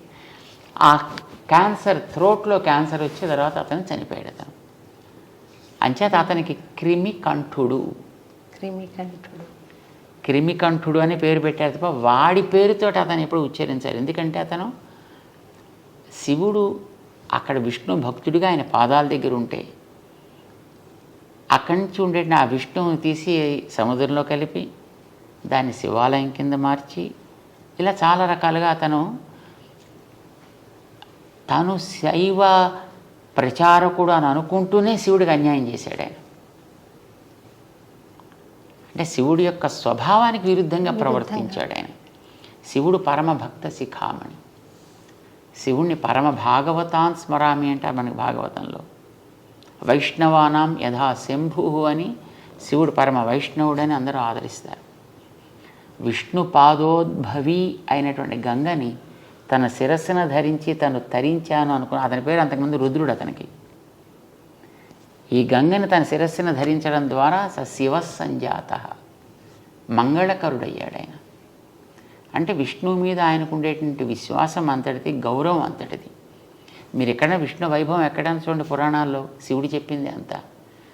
శివుడు పార్వతికి చేసినటువంటి ఉపదేశమే మనకు కనిపిస్తుంది. ఆ రకంగా శివుడు ఎప్పుడు కూడా విష్ణు ద్వేషి కాదు, విష్ణువు శివద్వేషి అంతకంటే కాదు. వైష్ణవులు ఎప్పుడు కూడా శివుణ్ణి ద్వేషించరు. కానీ మరి వాళ్ళలో ఎందుకు ఆ రకమైనటువంటి భావం కలిగింది అనేటటువంటిది అది వాళ్ళకే తెలియాలి. ఇది తర్వాత వీళ్ళు ఇలా రేకెత్తించారు. ఇప్పుడు ఇవి ఎగెనిస్ట్గా మాట్లాడేటటువంటి వాళ్ళందరికీ కూడా వాళ్ళు ఆ మాటలతోటి వాళ్ళు మిగతా ద్వేషాన్ని వాళ్ళలో పెంచుతారు తప్ప నిజానికి వైష్ణవులకి ఎప్పుడు కూడా శివుడి మీద ద్వేషం ఉండదు. శివుణ్ణి పరం భాగవతుడిగా ఎప్పుడూ ఆదరిస్తారు. మన దక్షిణ దేశానికి వెళ్ళి చూస్తే ఎన్నో ఆలయాల్లో శివుడు క్షేత్రాధిపతిగా ఉంటాడు. అక్కడ మీరు దక్షిణ దేశంలో ఉండే పెద్ద పెద్ద వైష్ణవ క్షేత్రాలకు ఎక్కడికైనా మనం వెళ్ళి చూడొచ్చు. అక్కడ శివుడు క్షేత్రాధిపతి, స్థాన నిర్వాహకుడు అలా ఉంటాడనమాట అక్కడ. అండ్ చాలా చోట్ల ఉండేటటువంటి ఈ అమ్మవారి ఆలయాలు ఉంటాయి. అలాంటి వాటికి రామానుజులు అన్ని చోట్ల ఆరాధనలు ఏర్పాటు చేశారు, మర్యాదలు ఏర్పాటు చేశారు. ఇప్పుడు శ్రీరంగం చాలా పెద్ద క్షేత్రం. శ్రీరంగం పక్కన సమయపురం అని ఉంది అక్కడ అమ్మవారి క్షేత్రం. శ్రీరంగ క్షేత్రంలో బ్రహ్మోత్సవాలు ఆరంభం కావడానికి పూర్వం సమయపురంలో బ్రహ్మోత్సవాలు చేసి ఆ బ్రహ్మోత్సవాల్లో శ్రీరంగం క్షేత్ర పెరుమాళ దిగించే మర్యాదలు పంపించి అమ్మవారికి అక్కడ ఉత్సవాలు పూర్తయిన తర్వాత ఇప్పుడు రంగనాథుడు తన బ్రహ్మోత్సవాలు ప్రారంభం చేసుకుంటాడు. ఇది రామానుజులు వారు చేసిన వ్యవస్థ. ఇలా ఒకటి కాదు, మనకి ఎన్నో చోట్ల క్షేత్రాల్లో చూస్తే కాంచీపురం దగ్గర ఉండేటువంటి దివ్యక్షేత్రాల్లో చాలా చోట్ల అవన్నీ కూడా అక్కడ సుమారుగా 17 దివ్యదేశాలు ఉన్నాయి కాంచీపురం చుట్టూ. ఆ దివ్యదేశాల్లో అన్నిట్లో కూడా పరమశివుడికి జరపవలసినటువంటి ఉత్సవాలని జరిపి స్వామి ఆయా క్షేత్రాలను ఏర్పాటు చేశాడు. అక్కడ మీనాక్షి అమ్మవారి యొక్క ఆలయం మధురైలో ఉండేటటువంటి దానికి కూడా మలయధ్వజుడి యొక్క కుమార్తె ఆవిడ. సో అక్కడ కూడా జరిగే ఉత్సవాలు పక్క నుండి తిరుమాలింజోలై అని అక్కడ ఒక క్షేత్రం ఉంది. అక్కడ ఉండేటటువంటి పెరుమాళ్ళు విష్ణుమూర్తి ఆయన తనకి చెల్లెలుగా ఆవిడని భావించి ఆవిడికి ముందర ఉత్సవాలు జరిపించి ఆ తర్వాత తన ఉత్సవాలు చేసుకుంటాడు. అంచేత ఎక్కడైనా సరే అమ్మవారిని, పార్వతిని లేదా పార్వతి అంశగా ఉండేటటువంటి ఇప్పుడు చండి, దుర్గా ఇలాంటి వాటన్నిటిని కూడా తన సోదరిగానే భగవంతుడు ఎప్పుడు భావిస్తాడు. రామానుజుల వారు కూడా ఆ మర్యాదను నిలబెడుతూ ఆయా క్షేత్రాలకి ముందర మర్యాద జరిపి అవి అయిన తర్వాత తమ పెరుమాళి ఉత్సవాలు జరిపిస్తుంటారు అన్ని చోట్ల. ఎందుకనంటే శ్రీమద్ భాగవతంలో దశమ స్కంధంలో శ్రీకృష్ణుడు జైల్లో పుట్టాడు, మధురైలో. తను తల్లిదండ్రులకి ఇద్దరికి కనిపించి, నేను మీకు పిల్లవాడుగా పుట్టాను, ఎందుకంటే వాళ్ళు పిల్లవాడుగా నువ్వు మాకు పుట్టాలని తపస్సు చేసుకున్నటువంటి వాళ్ళు గతంలో. సో నేను మీకు పుట్టాను కదా అని 4 చేతులతోటి కనిపించాడు, ఆయుధాలతోటి. ఓ పుట్టావయ్యా జాతోసి దేవదేవేశ శంఖ చక్ర గదాధర.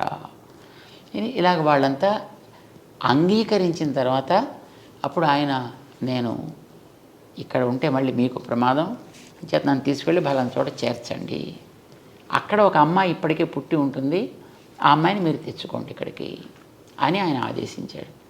ఆదేశించినప్పుడు వసుదేవుడు పిల్లవాడిని తీసుకుంటాడు.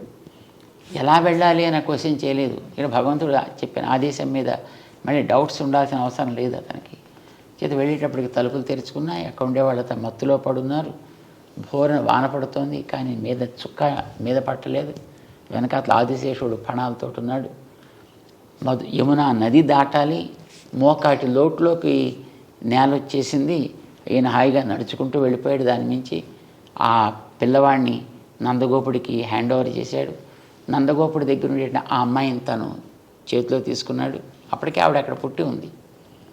ఆ పిల్లని తీసుకొచ్చి జైల్లోకి మళ్ళీ చేరిన తర్వాత అప్పుడు ఆ పిల్ల కేరమని ఆవిడ ప్రారంభించింది. తలుపులన్నీ మూసేసుకున్నాక కంసుడు వచ్చాడు, తెలిసింది అతనికి. పిల్లని పైకి ఎగరేసి కింద కత్తి పెట్టి దాని మీద కట్ చేసే ప్రవృత్తి అతనిది. సో ఇలా చేద్దామని ఆ పిల్లని ఇలా పైకి ఎగరేశాడు. అది మొత్తం 16 చేతులతో ఉండేటువంటి ఒక శక్తి స్వరూపిణిగా వచ్చి, మూర్ఖుడా నేను చంపేవాడు ఆల్రెడీ పెరుగుతున్నాడు రా అని ఆదేశించి అక్కడి నుంచి అంతర్ధానం అయిపోయింది. అప్పుడు భగవంతుడు ఆమెకి, నువ్వు ఇట్లాంటి ఉపకారం చేసావు కనుక నిన్ను ఫలానా పేర్లతోటి ఆరాధన చేస్తారు, దుర్గా, కాత్యాయని ఇలాంటి అనేక పేర్లతోటి నిన్ను ఆరాధన చేస్తారు అని చెప్పాడు. ఇప్పుడు ఆవిడ కృష్ణుడు పుట్టినప్పుడు కృష్ణుడు తర్వాత పుట్టింది. అక్కడ కృష్ణుడు కార్యాన్ని సాధించి పెట్టింది. అందుచేత ఆవిడ కృష్ణుడికి సోదరి. కృష్ణుడు సాక్షాత్తు భగవానుడు చేత భగవానుడికి ఆవిడ సోదరి. భగవానుడికి సోదరి అంటే భగవంతుడు మనకి త్వమేవ మాతాచ పితా త్వమేవ, ఆయన మనకి తండ్రి కనుక ఆవిడ ఆయన చెల్లెలు కనుక మనకి మేనత్త అయింది ఆవిడ. బాగుంది స్వామి, చాలా బాగా చెప్పారండి. శివుడి మీద ఎప్పుడు కూడా వైష్ణవులకు కానీ దానికి ఎవరికి ద్వేషం అనేది ఎప్పుడూ ఉండదు. అయితే ఎందుకు పూజ చేయాలి అప్పుడు ద్వేషం లేకపోతే? వెంటనే ఈ ప్రశ్న వస్తుంది, ఎందుకు పూజ చేయరంటే ఆయన ఆసుతోషి, కాస్త ఆయనకి కాస్త అనుకూలంగా మాట్లాడినా ఆనందపడిపోయేటువంటి వ్యక్తిత్వం, ఏది అడిగితే అది ఇచ్చేసేటటువంటి మనస్తత్వం, దానికి ముందు వెనక ఆయన చూడు. ఇప్పుడు భోళా శంకరుడు అని కదా అంటారు. నేను తల మీద చెవిటికని చేయి పెడితే వాడు భస్మం అయిపోవాలంటే తథాస్తు అనేసి అడిగిన. మరి ఎక్స్పెరిమెంట్ నీ మీదే ఫస్ట్ చేస్తానయ్యా అంటే కానీ అప్పుడు తను తెలియదు అని ఇచ్చిన వారు ఎంత ప్రమాదకరము. ఆయన అలాగా అల్ప సంతోషి, వరాలను ఇచ్చేటువంటి వ్యక్తిత్వం. మనుషులం మనం జనరల్గా ఎంత భక్తుణ్ణి నేను అని అనుకున్న వ్యక్తులకైనా ఎవరైనా కోరికలు తీర్చేటటువంటి ఒక వ్యక్తి ఎదురకుండా ఉన్నాడు అని అంటే ఏదో అడగాలి కావాలని అనిపిస్తుంది. తాత్కాలికమైనటువంటి ఏదో ఒక లాభాన్ని పొందాలి అని అనిపిస్తుంది. ఇలాగా మనలో ఏదైనా ఒక తాత్కాలికమైనటువంటి ఒక ఆవేశం కలిగి ఏవో కోరితే ఆయన టక్కుమని ఇచ్చేసాడు అనుకోండి, అది మనకి హితకరం కాకపోవచ్చు, ప్రియం కానీ హితకరం కాకపోవచ్చు. సో అలాంటిది ఆయన ఇచ్చినప్పుడు మళ్ళీ మనం ఇంత బతికిన తర్వాత మళ్ళీ ఎక్కడికో మళ్ళీ కిందకి పోవలసి వస్తుంది అనే భయం చేత వైష్ణవులు ఆయన్ని అడగడానికి ప్రయత్నం చేయరు. అంతే తప్ప ఆయన మీద ద్వేషం చేత కాదు. ఇప్పుడు కూడా గౌరవం అనేది అందరి మీద ఉంటుంది. ఆరాధన అందరి ఎందుకు ఉండక్కర్లేదు కదా. ఇప్పుడు ఒక స్త్రీ తన భర్తని ఆరాధిస్తుంది. భర్త గారు అన్నగారు ఉంటారు, భర్త గారి తమ్ముడు ఉంటాడు, భర్త గారి మిత్రులు ఉంటారు. వాళ్ళు ఎవరైనా ద్వేషించదే ఆవిడ ఆదరిస్తుంది. ఆదరణ వేరు, ఆరాధన వేరు. చేత వైష్ణవుడు సాక్షాత్తు శ్రీ మహావిష్ణువు ఆయన అవతారాలు ఏముంటాయో వాటిని ఆరాధిస్తాడు. మిగిలినటువంటి వాళ్ళంతా దేవతలు. ఆ దేవతలందరినీ కూడా చిన్న అతి అల్పమైనటువంటి గ్రామ దేవత దగ్గర నుంచి ఈ దేవతలందరిలోకి అతి పెద్దవాడని చతుర్ముఖ బ్రహ్మ దాకా అందరినీ ఆదరిస్తారు, అందరినీ గౌరవిస్తారు. వీళ్ళంతా నా దేహంలో భాగాలే అని భగవంతుడు అంటే మనం భగవంతుడే ప్రేమ ఉంటుంది అనుకున్నప్పుడు ఆయన దేహం మీద ద్వేషం ఎందుకు ఉండాలి? నేను నిన్ను చాలా ప్రేమిస్తానయ్యా, నీ ప్రాణం అంటేనే నాకు ఇష్టం లేదు, అది మాత్రం తీసేస్తానంటే వాడిని ఏమంటాం మనం? దుర్యోధనుడు ఆ మాట అన్నాడు. అలాగా కృష్ణ నువ్వంటే మాకు భలే ప్రేమ తెలుసునా, పాండవులు అంటావా? పాండవులు మాకు జ్ఞాతులు అంచేత ఏదో ఉంటాయి మాకు ఆస్తి తగాదాలు అంచేత దాని కొద్ది నువ్వు పట్టించుకుంటావేంటా? మా ఇంటికి రాకుండా వాళ్ళ ఇంటికి ఎందుకు, విదురుడి ఇంటికి ఎందుకు వెళ్ళిపోయావు భోజనానికి అని అడిగాడు రాయభారానికి వెళ్ళినప్పుడు. అంటే ఏం పిచ్చాడు నువ్వు? పాండవులు అంటే నా ప్రాణాలు. 5 పాండవులు నాకు 5 ప్రాణాలు లాంటి వాళ్ళు. పాండవులను ద్వేషిస్తా, నిన్ను ప్రేమిస్తానంటావు, నీ ప్రాణం తీసేస్తాను, నువ్వంటే మాత్రం ప్రేమ. ఆ మాటకి ఎంత అర్థం లేదు, నువ్వనే మాట కూడా అలాగే అర్థం లేదా అన్నాడే. సో ఎవరైనా సరే మనకి భగవంతుడు దేహంలో భాగాలే అన్నప్పుడు ఎందుకు ద్వేషం ఎందుకు ఉంటుంది? నిజమైన వైష్ణవుడు ఎవ్వడిని ద్వేషించడు. తప్పు చేసేవాడిని తప్పుని ద్వేషిస్తాడు, వ్యక్తిని కాదు. ఎవడైనా చేస్తే అట్లాగా చరిత్రలో మీరు ఎక్కడైనా ఇప్పటిదాకా గమనించండి, ఎవడైనా ఎక్కడైనా ఒక శైవ ఆలయాన్ని విష్ణు ఆలయాల కింద ఎక్కడైనా కన్వర్ట్ చేసినట్టు ఉందా? ఇవి ఎన్నో రకాలుగా మారాయి, వాటిని ఎటు నుంచి ఇటు మారలేవు. స్వామి, విశిష్టాద్వైత మార్గము, అద్వైత మార్గము రెండు విభిన్న మార్గాల, ఒకటి రూపాంతరం చెంది ఇలా వచ్చిందా, లేకపోతే 2 మార్గాల ద్వారా కైవల్యం సాధించవచ్చా? ఆలోచనలో కలిగే పక్వతని బట్టి సిద్ధాంతాలు ఉంటాయి. సిద్ధాంతం అనేది ఒక వ్యక్తి యొక్క మానసికమైనటువంటి పరిపాక దశ ఎలా ఉంటుందో దాన్ని బట్టి అది ఏర్పడుతూ ఉంటుంది. ఇప్పుడు ఏదైనా ఒక వస్తువుని చూసి ఇది ఎన్ని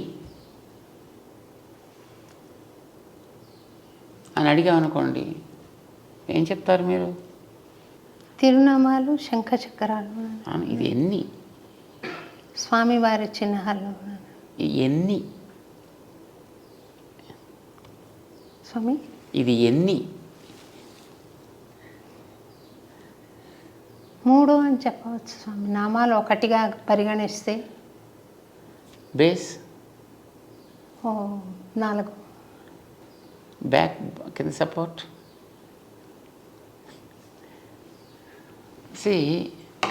ఇంకోటి అడగండి, ఇది ఎన్ని?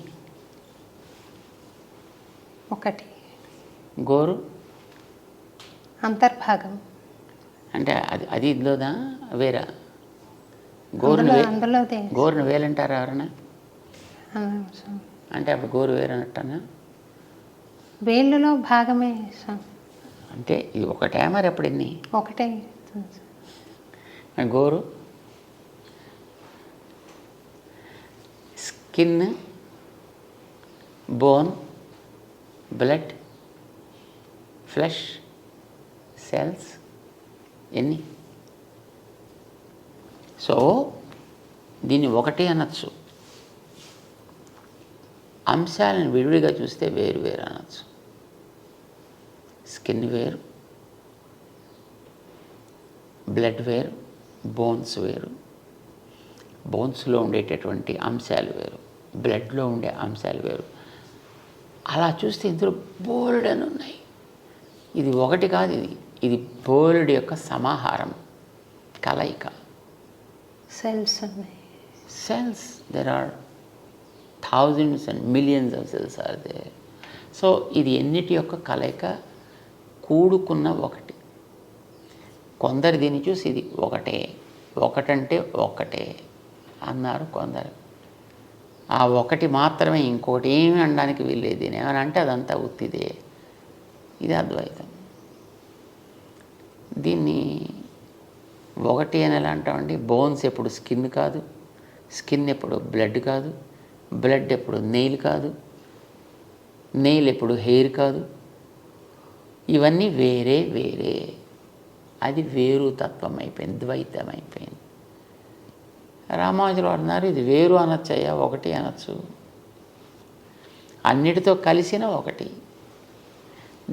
దాన్ని మనం విడివిడిగా చూడాలంటే వేరు. కనుక ఇది వేరా ఒకటా అంటే వేరు అనొచ్చు, ఒకటి అనొచ్చు. కానీ మరి ఎలా చెప్పాలి? అన్నిటితో కలిసిన ఒకటి. ఈ కలిసిన అనడానికి సంస్కృతంలో విశిష్టము అంటారు. విశిష్టం అంటే స్పెషల్ కాదు, విశిష్టం అంటే గ్రేట్ కాదు, విశిష్టం అంటే కలిసిన, కొన్నిటితో కలిసిన ఒకటి. అప్పుడు మీకు ప్రమాదం ఏం లేదు కదా. కొన్ని ఉన్నాయి దీంట్లో, ఎన్ని అంశాలు మీరు చూపించగలిగితే అన్నిటితో కలిసిన ఒకటి. ఇది విశిష్టమైన అద్వైతం. ఒకటే, కానీ ఒక్కటంటే ఏమీ లేని ఒకటి కాదు. ఏదో బ్రహ్మసత్యం జగన్ మిథ్య కాదు, అన్నిటితో కూడుకున్న ఒకటి. ఇది విశిష్ట అద్వైతం. అలాంటి మరొకటి లేదు ప్రపంచంలో, ప్రపంచానికి బయట. కానీ ఇందులో కదిలే ఉన్నాయి, కదలను ఉన్నాయి. సెల్స్ కదిలేవి, స్కిన్ కదలనిది, బోన్స్ కదలనిది. కదిలేవి కదలనివి ఈ రెండుతోటి కూడుకుని ఉంది. కదిలే వాటిని చేతనాలు అన్నారు, కదలని వాటిని అచేతనాలు అన్నారు. ఈ చేతన అచేతన విశిష్టం, వాటి కలిసి ఉన్నది ఒకటి. ఈ లోపల ఈ వేలు అని పిలవడానికి ఆధారమైనటువంటి ఒక షేప్ ఏదో ఉంది దీనికి. దాన్ని బట్టి మనం దీన్ని వేలు అని అన్నాను. దీన్ని ఎందుకు వేలు అనరు? దీన్ని ఎందుకు వేలు అనరు? లేదు దీన్ని ఎందుకు చెయ్యనరు? సో దాని ఆకృతి విశేషాన్ని బట్టి, దాని యొక్క యాక్టివిటీని బట్టి, దాని యొక్క స్వరూపాన్ని బట్టి ఒక్కొక్క దానికి ఆయా నామ నిర్దేశం చేశారు. దానివల్ల దీనికి వేలు అని మనం పేరు పెట్టుకున్నాం. దీనికి ఆ వేలుత్వం అనే దాంట్లో ఉంటుంది. అది మొత్తం దీంట్లో అంతటా ఉంటుంది. ఇందులో ఉండే చేతనాలకి వర్తిస్తుంది, ఇందులో ఉండే అచేతనాలకి వర్తిస్తుంది, దీంట్లో ఉండే నడిపే శక్తికి వర్తిస్తుంది, మూడిటికి వర్తిస్తుంది. ఎందుకంటే ఇది మూడితోటి కలిసేప్పుడు ఉంటుంది కనుక. స్కిన్గా ఎముకలుగా విడదీయగలమా? మళ్ళీ విడదీసి మళ్ళీ సెట్ చేసేసి మళ్ళీ మనం వాడుకోగలమా? నో. సో ఇది మనం జ్ఞాపకం పెట్టుకుంటే విశిష్ట అద్వైతం అంటే మనకు తెలిసిపోయినట్టే. మరి ఇప్పుడు అద్వైత మార్గంలో సాధన చేస్తున్న వాళ్ళకి పరమావధి ఎప్పుడు ఉంటుంది? ఎక్కడ వాళ్ళకి పరమావధి అనేది వాళ్ళు ఏం కోరరు కదా. అద్వైతం అనేటటువంటి దాన్ని తెలిసినటువంటి వ్యక్తి కోరుకునేది ఇక్కడ ఉండేటటువంటి బంధము పోవుట. తర్వాత తను ఎక్కడికో వెళ్ళాల్సిందంటూ ఏం లేదు. ఎందుకంటే వాళ్ళకి ఏది వేరే ఇతరత్ర ఏది బ్రహ్మమే ఉంది. ఇక్కడ బ్రహ్మకి ఇక్కడ కేవలం ఒక అడ్డు ఒకటి ఏర్పడింది. ఈ అడ్డు తొలగితే బ్రహ్మమే.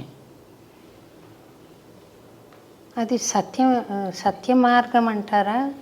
అది కాదు. సత్యము అసత్యము ప్రశ్న కాదు. ఆలోచన ధోరణిలో అదొక విధానం. అంటే యాంగిల్ మారిందంటారా? యా, దాన్ని మనం డిఫరెంట్ పారామీటర్స్ నుంచి మనం చూస్తున్నాం. తత్వం ఇప్పుడు తత్వమే. మనం అంగీకరించకపోయిన తత్వంలో మార్పు అయితే ఉండదు. తత్వం ఇప్పుడు సూర్యుడు ఇప్పుడు అలాగే సూర్యుడుగానే ఉంటాడు. కొంతమంది ఆ సూర్యుని గోడమని గుర్తిస్తారు, కొంతమంది దాన్ని నారాయణుడు అని గుర్తిస్తారు, కొంతమంది దేవత అని గుర్తిస్తారు. కొంతమంది ఒక శక్తిని గుర్తిస్తారు. That's okay. నువ్వు ఏమనుకున్నా, నువ్వు ఎలా చేసుకున్నా, ఏ రకమైన ఉపాసన నువ్వు చేసినా ఆయనలో అయితే మార్పే ఉండదు. ఇది వెళ్ళా సూర్యుడే మార్చలేదు. అది సూర్యుడిలాగే he remains as it is. That's okay.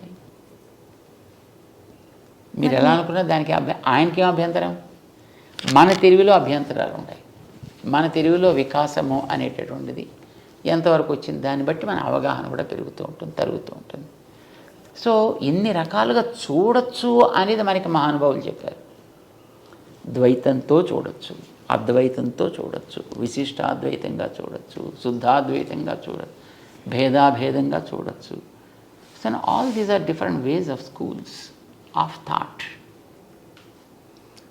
They can reach the ultimate. They reach whatever they wish. అంతే. ఇప్పుడు వీళ్ళు కోరుకుంది ఏంటంటే బంధం నాకు తొలగిపోవాలను, తొలగిపోతుంది అంతే, అంతవరకు ఉంటారు. ద్వైతులు స్వామి, ద్వైతులు భగవంతుడిని చేరాలి అని అనుకుంటారు. చేరగలుగుతారా? ఆ నిష్ట వాళ్ళు ఉంటే ఎస్ తప్పకుండా వాళ్ళు చేరగలచ్చు. మనం కోరేది మోక్షం అనేటటువంటిది కర్మబంధం. యాక్చువల్లీ ఇక్కడ మనకి ఎందుకోసం పుట్టుక చావు వస్తున్నాయి? కర్మబంధం. ఈ కర్మబంధం తొలగిపోవాలి మనకి. దీని పేరు మోక్ష. ఈ కర్మబంధం నాకు తొలగిపోయిందంటే నా సహజ స్థితి ఏదో నాకు ఏర్పడుతుంది. ఆ సహజ స్థితి ఏమిటి అనేది ఒక చోటు, పరమపదం అనేటటువంటి చోటు, అక్కడ భగవంతుడు విగ్రహ రూపంలో ఉంటాడు. విగ్రహ రూపంలో అంటే మన దగ్గర కూడా విగ్రహ రూపంలో ఉంటాడు, కానీ ఇలా ఉంటాడు అక్కడ. ఆయన సహజంగా ఉండేటువంటి జ్ఞాన శక్తి ఇలాంటి వాటి అన్నిటితోటి కూరుకుంటాడు. శరణాగతి గజ్జల్లో చూడండి, రామానుజరావు ముందర వర్ణిస్తారు, చూసారా? అన్ని రకాలుగాను వీడు నాకు ఈయనే ప్రభువు, ఈయనే నాకు సర్వస్వం, కనుక ఆయనకే నేను అంకితమై ఉండాలి, ఆయనకే నేను అన్ని రకాల సేవలు చేయగలగాలి. ఇది వాళ్ళలో ఉండేటువంటి ఒక కన్ఫర్మేషన్, ఒక రిజల్యూషన్. ఇది కలిగిన వాడికి ఎంతెంత వాడు ఆ భగవత్ సేవ వాడు చేసుకోగలుగుతుంటే వాడు అంతంత భగవంతుడి దగ్గరగానే ఉంటాడు వాడు.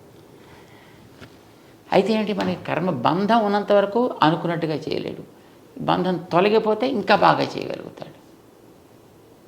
అంటే కర్మబంధం తొలగడం, భగవత్ సన్నిధి లభించడం, భగవత్ సేవ చేసుకోవడం, ఇది ఒక స్టెప్ బై స్టెప్ అన్నమాట.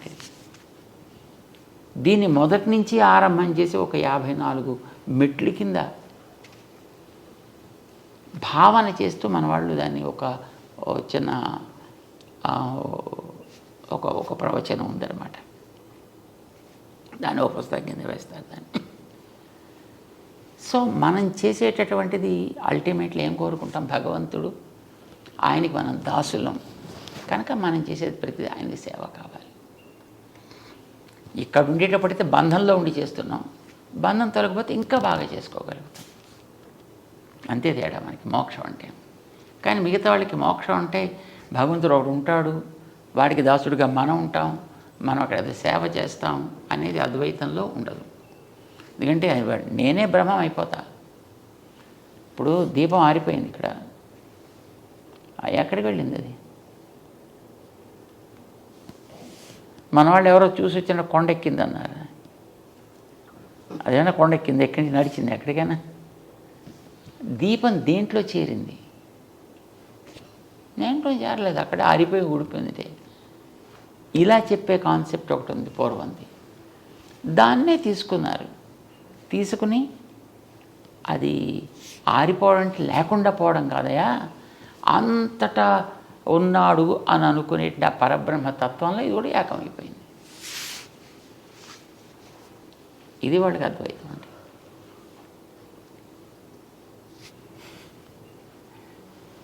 మళ్ళీ కమింగ్ బ్యాక్ టు సాధన స్వామి, ఆచార్య అనుగ్రహం పనిచేస్తుందా, విశ్వాసం ఎక్కువ పనిచేస్తుందా స్వామి? ఆచార్య అనుగ్రహం ఉంటే విశ్వాసాన్ని కూడా బలాన్ని ఇవ్వగలుగుతారు ఆయన. విశ్వాసం లేకుండా ఆచార్య అనుగ్రహం పనిచేస్తుంది. కానీ ఇప్పుడు ఒక ఇనప మొక్కను తీసుకుని దాన్ని మనం కార్వ్ చేసి అందులోంచి ఒక అద్భుతమైనటువంటి ఒక శిలని, ఒక మూర్తిని తయారు చేస్తున్నాం. దానికి ఏముంటుంది? విశ్వాసం. నీలో తయారు కావాలి అని ఉంది. చెక్కేవాడిలో నేర్పడతనం ఉంది, వాడు చెక్కాడు. అట్లానే ఆచార్యులు అనేటటువంటి ఒక తత్వం తన అనుగ్రహంతో మనలో యోగ్యత లేకపోయినా మనకి కావలసినటువంటి స్థితిని లభింపచేయగలగచ్చు. ఇప్పుడు ట్విన్ టవర్స్ని వాళ్ళు పడగొట్టారు కదా స్వామి, టెర్రరిస్టులు. యా, వాళ్ళు జిహాద్ అని నమ్ముతున్నారు. ఇది చేయడం ద్వారా అల్లాకి మేము దగ్గర వాళ్ళం అవుతాము, మేము అల్లా దగ్గరికి వెళ్తాము అని నమ్మి చేశారు ఆ పని. ఆ నమ్మకం వాళ్లకు పనికి వస్తుందంటారా? అది పనికిరాందే. అంటే నిష్కారణంగా ఒకడికి హింస అనేటటువంటిది ఎప్పుడు కూడా మన వైదిక సంప్రదాయంలో లేనే లేదు. నిష్కారణంగా ఎవడికి హింస కలిగించినా అది నేరమే అవుతుంది. అది నిష్కారణంగా. ఇప్పుడు ఒక పరిపాలకుడు ఒకడికి దండన విధిస్తాడు, తప్పు చేస్తే మరణదండన విధిస్తాడు. అది వాడి నియమం. వాడు దాన్ని చేసి తీరాలి, వాడికి అవతల వాడి యొక్క దోషాన్ని బట్టి. కానీ నిష్కారణంగా ఎవరిని హింసించడం అనేటువంటిది మనవాడు ఎప్పుడు ఒక గడ్డి పరచని కోసినా, మన రామానుజులో ఒక శిష్యులు ఒక ఆయన ఉండేవారు, కూరేసులు అంటారు వారిని, కూరతాళ్వాన్ అని అంటారు. ఆకు కోసాడు ఆయన ఒకనాడు తెలియక. దాంట్లోంచి ఆ నీటి బిందువులు జారడం ప్రారంభం చేశాయి. శాప్ అంటాం కదా మనం, ఆ అరిటాకులు కొయ్యగానే దాంట్లోంచి నీళ్ళు వస్తాయి. సో అలాగ రావడం గమనించి, అయ్యో నేను ఏడిపించానే, నేను ఎంత కష్టం వచ్చిందో నీకు. ఇది వారి భావన. అంటే నిష్కారణంగా ఎప్పుడైనా వీళ్ళకి తెలియకపోయిందా ఏదైనా ఒక హింస ఎవరికైనా జరిగినా దానికి హృదయం నొచ్చుకుని దానికి ఎన్నో రకాల ప్రాయశ్చిత్తాలు చేసుకునేటటువంటి వ్యక్తిత్వం మనకి మన గ్రంథాల్లో కనిపిస్తోంది. మరి ఎదటివాడిని ఎంతమంది చంపగలిగితే అంతమందిని చంపి అది భగవంతుడికి ఆనందం కలిగిస్తుంది అనుకోమంటే మరి అది ఎట్లా కుదురుతుంది?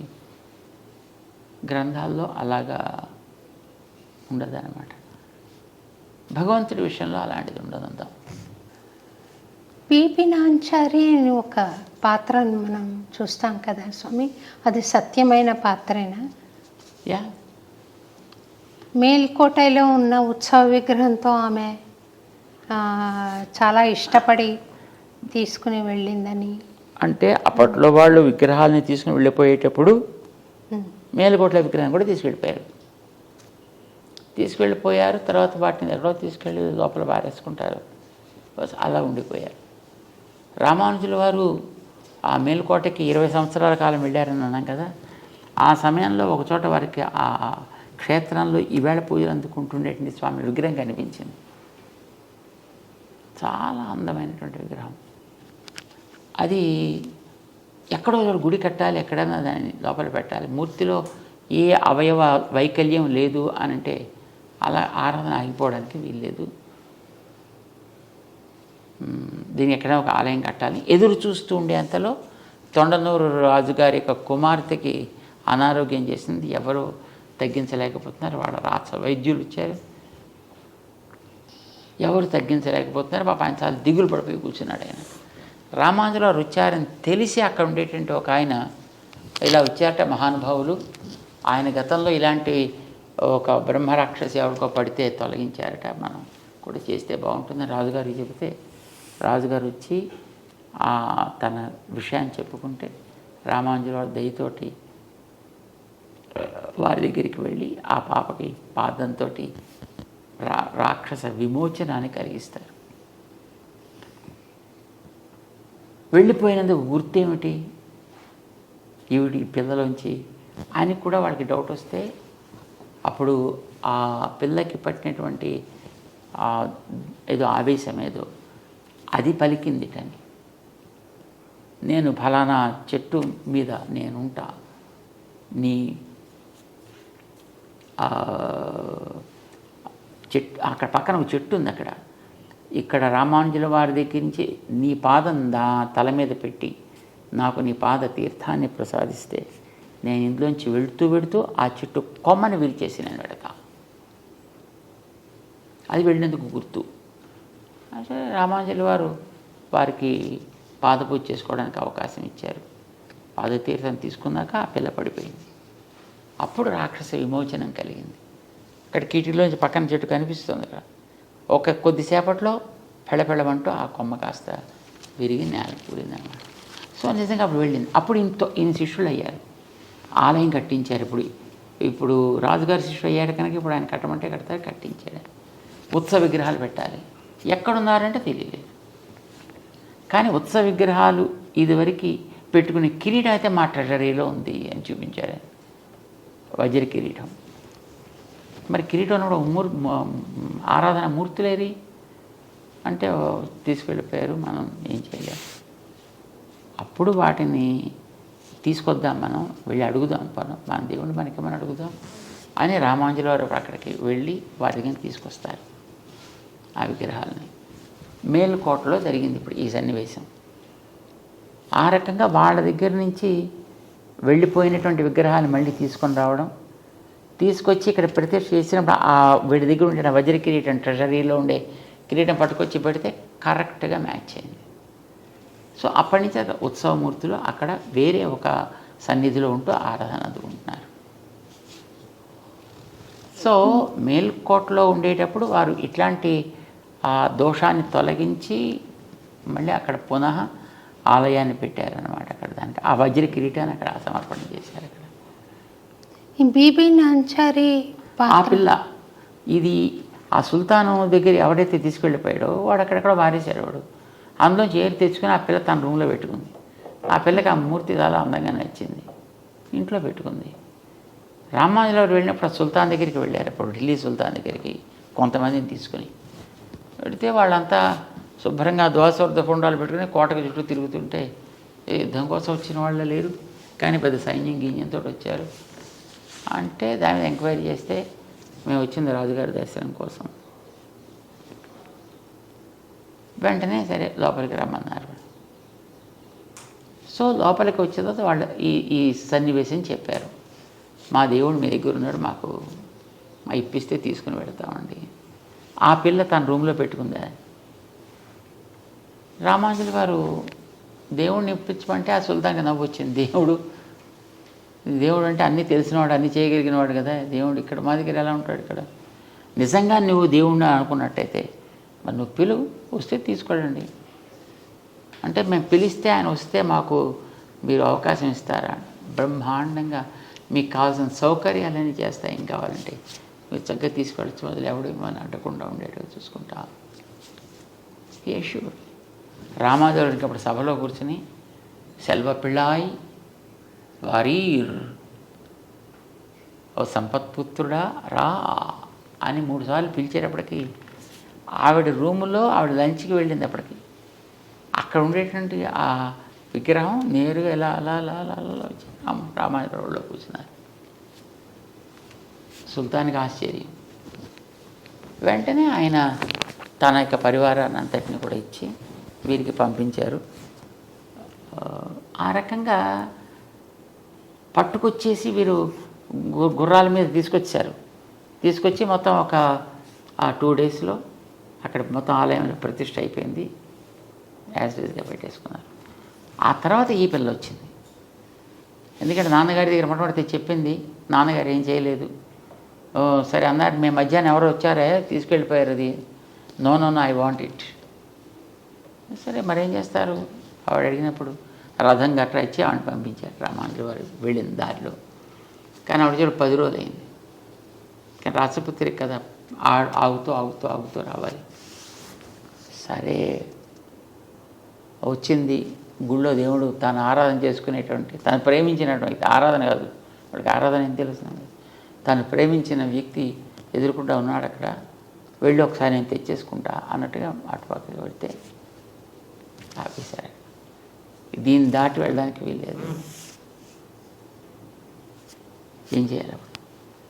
ఆ పిల్ల ఆ మాట తట్టుకోలేక నేను ఇన్ని రోజులు నా రూమ్లో పెట్టి హాయిగా ఆడుకుంటూ ఉండేటటువంటి ఆవిడ దృష్టిలో అది బొమ్మే కావచ్చు, కానీ she was so attached to that. దాని దగ్గరికి వెళ్ళకపోయేటప్పటికి అక్కడే దుఃఖంతో కూలిపోయినది, చనిపోయింది. అప్పుడు రామానుజుల వారి తర్వాత తెలిసిన సమాచారం, ఈ పిల్ల ఇంత భక్తి ఇంత శ్రద్ధ, ఈ విగ్రహం ఆవిడకి సంప్రదాయం తెలుసు తెలియదా అది వేరే విషయం, ఇవన్న వచ్చునా రాదా అనేది వేరే విషయం, కానీ దట్ వే ఇన్వాల్వ్డ్.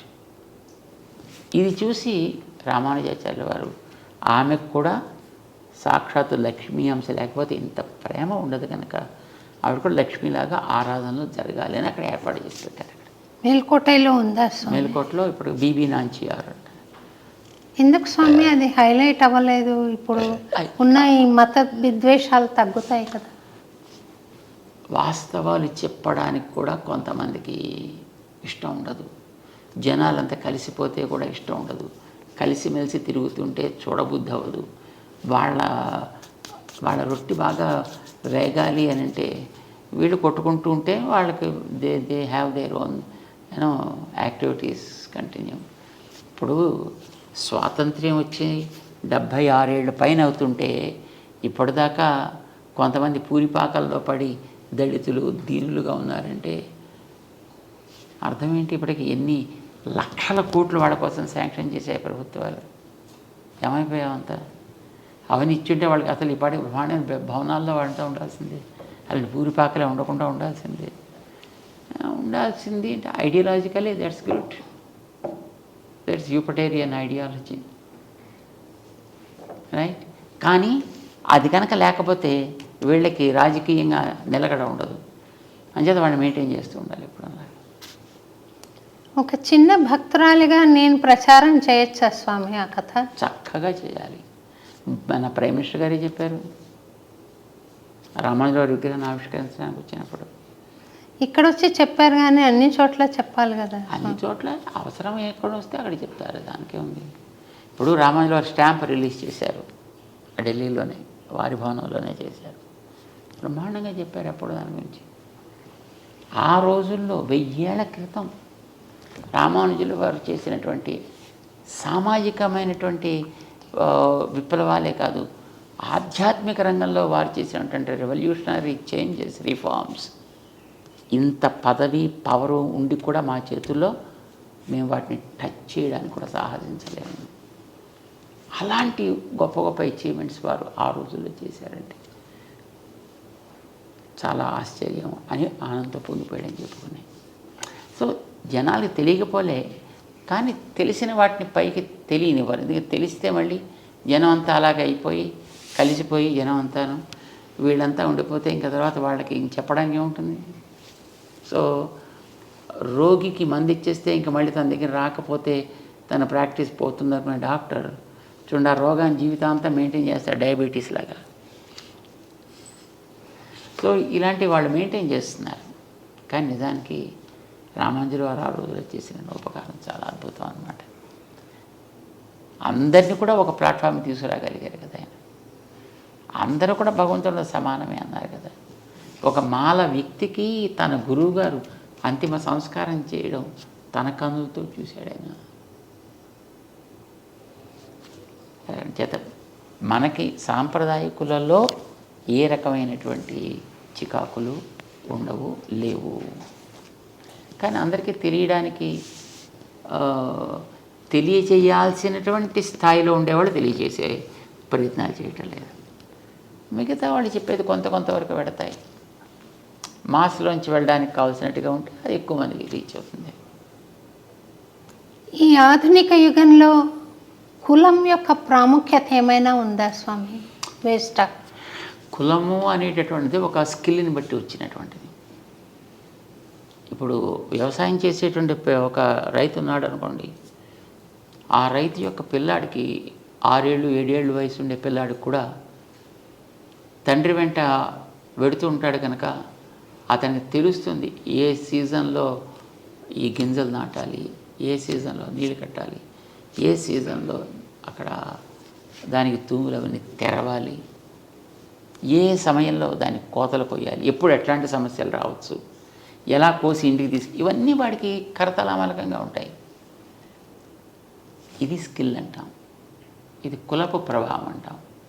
అది వ్యవసాయానికి మీకు ఎగ్జాంపుల్ చెప్పాను. మీకు ఎంఎస్సీఓ లేకపోతే ఇంకోటి ఏదో అగ్రికల్చర్ ఎంఎస్సీ చేసిన వాడిని వెళ్ళి గింజలు నాటరా అంటే వాడికి నాటుడు రాదు, పోతా రాదు, వాడికి ఇంకోటి రాదు, వాడు ఏం చేయలేడు. వాడికి చదువు ఉంది, వీడికి పొట్ట నిండా అక్షరాలు ఉన్నాయి, కానీ చేతులకి మూమెంట్ లేదు వాడికి. కానీ ఆ కుటుంబంలో ఉండేటువంటి పిల్లలకి లేకపోతే వాళ్ళ బంధువులకో వాళ్ళకి అన్ని స్కిల్స్ వాళ్ళకి వచ్చి ఉంటాయి. దాంట్లో వాళ్ళు ఎక్స్పర్ట్స్గా ఉంటారు. వీడికి బయట చదువు కూడా తోడైతే తాను చేసే పనిని మరింత వేగవంతంగా మరింత ప్రొడక్టివ్గా చేయగలుగుతాడు. కులాలన్నీ అలా వచ్చినవి, ఒక్కొక్కటి ఒక్కొక్క స్కిల్ని బేస్ చేసుకుని అవన్నీ కూడా వచ్చాయి.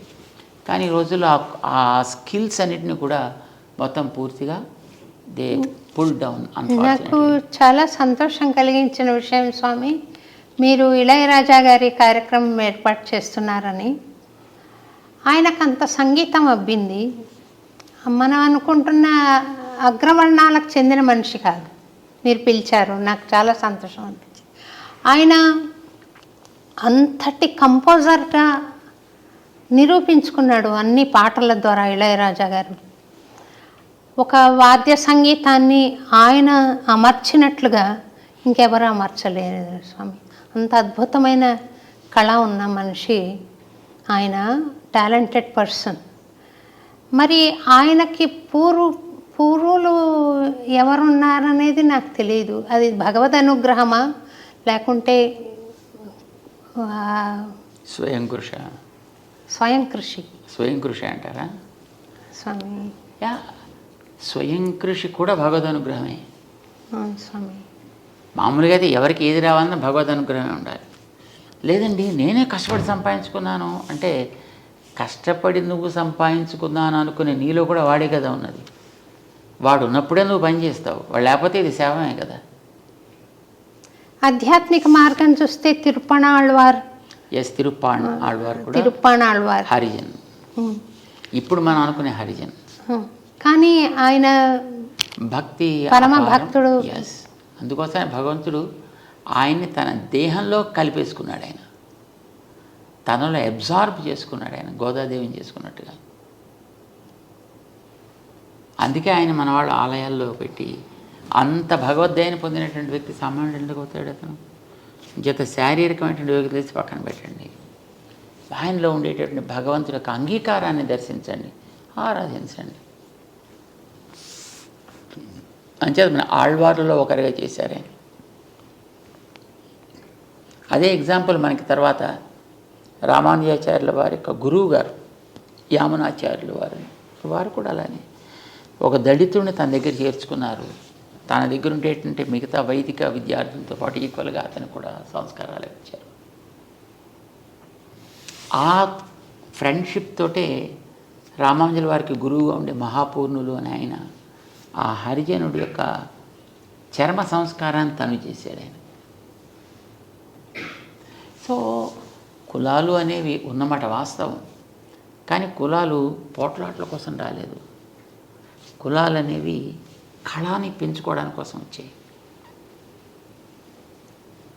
మనకి కళలు పెరగాలి, కులాలు మనకి అభ్యంతరం కాకూడదు ఎప్పుడూను. కానీ అది సరైనటువంటి రీతిలో ఉపయోగించకపోతే అది ప్రమాదం అవుతుంది. దానికి సరైనటువంటి మార్గాన్ని చూపించకపోతే అది ప్రమాదకరం అవుతుంది. ఇప్పట్లో చూడండి, ఈ రోజుల్లో ప్రతివాడు ఆ కులం పేరు చెప్పుకొని, ఇదివరకు 4-5 కులాలు ఉండేవి, ఇప్పుడు 5-6 వేల కులాలు అయిపోయాయి మొత్తం అంతా. మరి ఎక్కడి నుంచి వచ్చాయమని తెలియదు, ఎందుకు వచ్చాయమని తెలియదు. పోయిన వ్యక్తులు ఆ కళని మనం పోషిస్తున్నామంటే ఆ కళని దారుణంగా నాశనం చేస్తున్నాం, వైజ్ఞానికం అని పేరు పెట్టుకుని. ఇప్పుడు వంశపారంపర్యంగా కొన్ని గుణాలు వస్తాయి, కొన్ని స్కిల్స్ వస్తాయి అని మనం అనుకుంటున్నాం కదా స్వామి. అలాంటి మంచి వంశంలో పుట్టి కూడా ఊహించని పరమ దుర్మార్గ పనులు చేసిన సన్నివేశాలు మనం ఈ మధ్య కొన్ని చూసాం స్వామి. ఎందుకు అలా జరుగుతుందంటారు? వాళ్లకు మామూలు విలన్ లాగా కూడా కాదు, అది అత్యాచారం జరుగుతుంది ఎందుకనగా. అదే వాళ్ళు పొరపాటున మనుషులే పుట్టారు. వాళ్ళు ఎక్కడో పుట్టాల్సిన వాళ్ళు. ఇప్పుడు చూడండి, ఇదివరకు మనుషులు క్రమ పద్ధతిగా జీవించేవారు. మిగతా ప్రాణులు కూడా వాటి మానాన బతుకుతుండేవి. ఇప్పుడు మనవాడు ఏం చేస్తున్నారు, తిండి అనే పేరు పెట్టి మిగతా ప్రాణాలన్నింటినీ నాశనం చేసేస్తున్నారు. మరి అందులోకి వెళ్ళి పుట్టాల్సినటువంటి ప్రాణి, అందులోకి ఉండాల్సినటువంటి జీవి ఎక్కడికి పోతాడు? ఎక్కడో తోటకైతే పోవాలి కదా. క్రమాలు ఏది లేదు, శుభ్రంగా అందరికీ డోర్స్ ఓపెన్ చేసి పెట్టుకున్నారు వీళ్ళు ఇక్కడ మనుషులు. అంచేత తోడేలుగా పుట్టాల్సిన వ్యక్తి మనిషిగా పుట్టి, నక్కగా పుట్టాల్సిన వ్యక్తి మనిషిగా పుట్టి, జంతువుగా, పులిగా, పుట్రగా పుట్టాల్సినటువంటి ఆ జీవులు అక్కడ అడవులు క్లోజ్ చేసేసి అక్కడ జంతువుల్ని లేకుండా చేసేస్తే మరి ఎక్కడ అవకాశం అక్కడే కదా వచ్చి పుట్టాలి. మనుషుల దగ్గర అవకాశాలు ఉన్నాయి, మనుషుల్లో పుట్టేస్తున్నారు. ఆకృతి మానవాకృతి, ప్రవృత్తి చూస్తే అది. సో మార్చే ప్రయత్నం బలవంతంగా చేయాల్సి వస్తుంది. అలాంటప్పుడు కొంతమందిని నిగ్రహించే ప్రయత్నం బలవంతంగా చేయాల్సి వస్తుంది. మొదటి స్టెప్ అంతే. కానీ నిజమైనటువంటి రెండో స్టెప్ ఏంటంటే వాళ్ళకి కావాల్సిన సంస్కారాలు మనకి ఇవ్వగలగడం, అవకాశాలు సమానంగా ఎదగడానికి ఓపెన్ చేసి పెట్టడం. అది ఈక్వాలిటీ. రామానుజులు చేసిన పని. Keep opportunities open to everybody. దాంట్లో మన రిస్ట్రిక్షన్స్ పెట్టకూడదు. ఇప్పుడు ఈ కులం వాడికైతేనే ఇస్తా, ఈ లోపల ఉండేవాడికైతేనే ఇస్తా అలా చెప్పకు. ఇప్పుడు నీకు పట్టణాల్లో ఉండేటువంటి వాడు అన్ని రకాల ఎక్స్పోజర్స్ ఉంటాయి కనుక వాడికి త్వరగా విషయాలు గ్రహించే అవకాశం ఉంటుంది. అదే ఒక అడవిలో ఉండేటువంటి వాడికి, ఎందుకంటే వాడు తెలివైన వాడు కావచ్చు, కానీ వాడికి ఆపర్చునిటీస్ ఆర్ నాట్ దేర్ కనుక వాడు దాన్ని నేర్చుకోలేకపోతాడు. వాడు దానికి ఉండిపోతాడు. ఇక్కడ నీకు ఉండేటువంటి ఈ ఫెసిలిటీ వాడి కోసం అక్కడ క్రియేట్ చేసి అప్పుడు వాడు ఎలా ఎదుగుతాడు చూడు. అప్పుడు వాడు ఎదుగుదలలో ఉండేటువంటి గొప్పతనం ఏమిటో గుర్తించు. Because that's useful for a comparative study. ఇంకా చిన్న ప్రశ్నలు 3 వేసి మీ టైం చాలా తీసుకున్నాను, ముగిస్తాను స్వామి. మీరు స్వామిని ప్రత్యక్షంగా దర్శించగలిగారా స్వామి? యా, వెంకటేశ్వర స్వామిని చూస్తున్నాం కదా. అట్లా విగ్రహ రూపంలో కాకుండా అదే పొరపాటు పడుతున్నాం. అక్కడ భగవంతుడికి తాను కోరుకున్న రూపాలు అనేకం ఉన్నాయి. ఒకనాడు తిరిగే రూపంలో వస్తా అన్నాడు, ఒకనాడు తిరగని రూపంలో వస్తా అన్నాడు, ఒకనాడు కొండగా ఉంటా అన్నాడు, నీటిగా ఉంటా అన్నాడు. కొండగా ఉన్నాడు బద్రికాశ్రమంలో, నీటిగా ఉన్నాడు పుష్కర క్షేత్రంలో, విగ్రహంగా ఉన్నాడు ఇక్కడ. అది ఆయన ప్రత్యక్ష రూపం, అది ఆయన స్వయంభూ స్వరూపం. అది మరి ప్రత్యక్షంగా మనం చూస్తున్నాం కదా. నమ్మకం లేదు మనకి అది ఆయనే. స్వామి ఇప్పుడు మీరు మాట్లాడుతున్నారు కదా, అలా అవసరమా? అలా మాట్లాడగలిగా? అలా మాట్లాడు. ఎందుకు మాట్లాడంటే అలా మాట్లాడడానికి కొన్ని అవతారాలు సెలెక్ట్ చేసుకున్నాడు ఆయన. అలా మాట్లాడే ఏ వ్యక్తి అయినా వాడికి date of birth, date of departure ఉంటాయి. రాముల వారు వచ్చారు కదా, వచ్చారు మళ్ళీ వెళ్ళిపోవాల్సి వచ్చింది కదా. వెళ్ళిపోయారు. కృష్ణుడు వచ్చాడు మళ్ళీ వెళ్ళిపోవాల్సి వచ్చింది కదా. అవును స్వామి. అట్లా అలా కాకుండా పర్మనెంట్గా ఉండాలి అని అనుకున్నప్పుడే విగ్రహ రూపంలో వస్తాడు ఆయన. అది కూడా ఆయన తీసుకున్నటువంటి స్వరూపమే. మరి మనం ప్రత్యక్షంగా చూస్తున్నామా లేదా? మరి దేవుణ్ణి ప్రత్యక్షంగా చూస్తారా? ఎందుకు ప్రశ్న రావాలి? మాట్లాడాలని రూల్ ఏంటి మీకు? సూర్యుడు మీకు కనిపిస్తున్నాడా లేడా? ప్రత్యక్ష దైవం మాట్లాడుతున్నాడా మీతోటి? అవసరమా? ఫ్యాన్ పైన తిరుగుతూ ఉంటుంది, మీతో మాట్లాడాలా? అవసరమా? తన స్థానంలో తనుండి తను చేయవలసిన పని చేస్తుంటే చాలు. మీకు కావాల్సినది మీకు లభిస్తుంది. దేవుడేనా అంతే. ఆయన మాట్లాడాల్సిన అవసరం ఉంది. అవసరం అయితే మనసుతో మాట్లాడతాడు.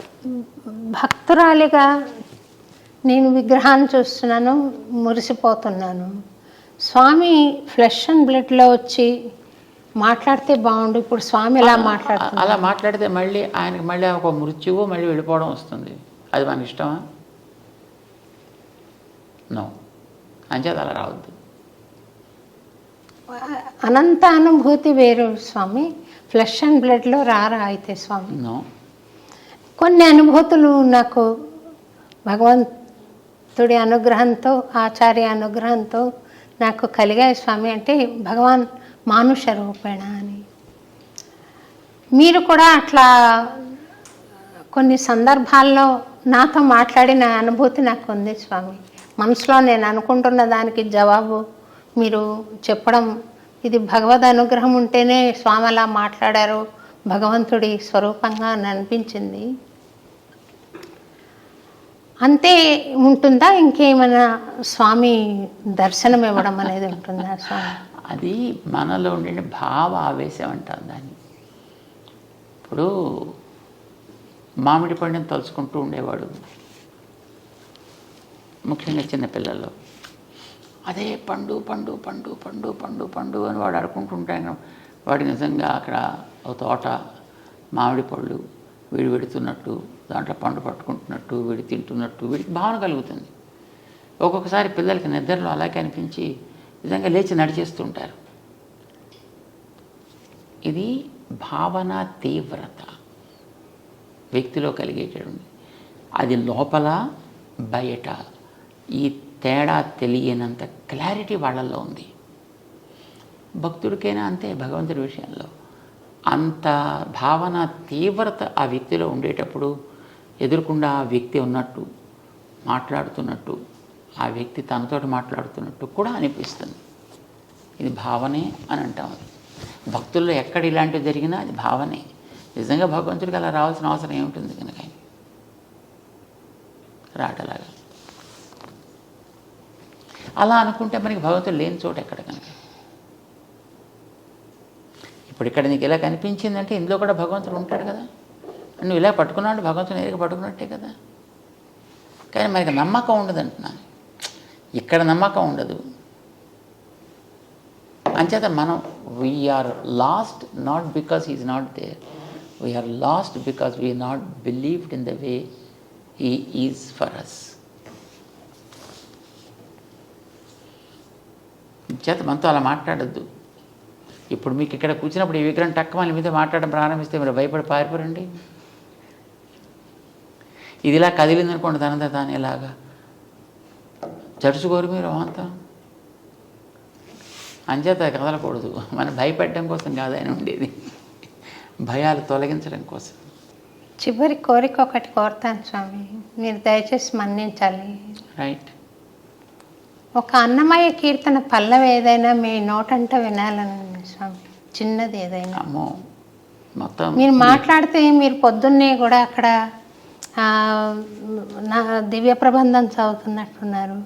చాలా చాలా మెలోడియస్గా వినపడుతుంది ఉంటుంది.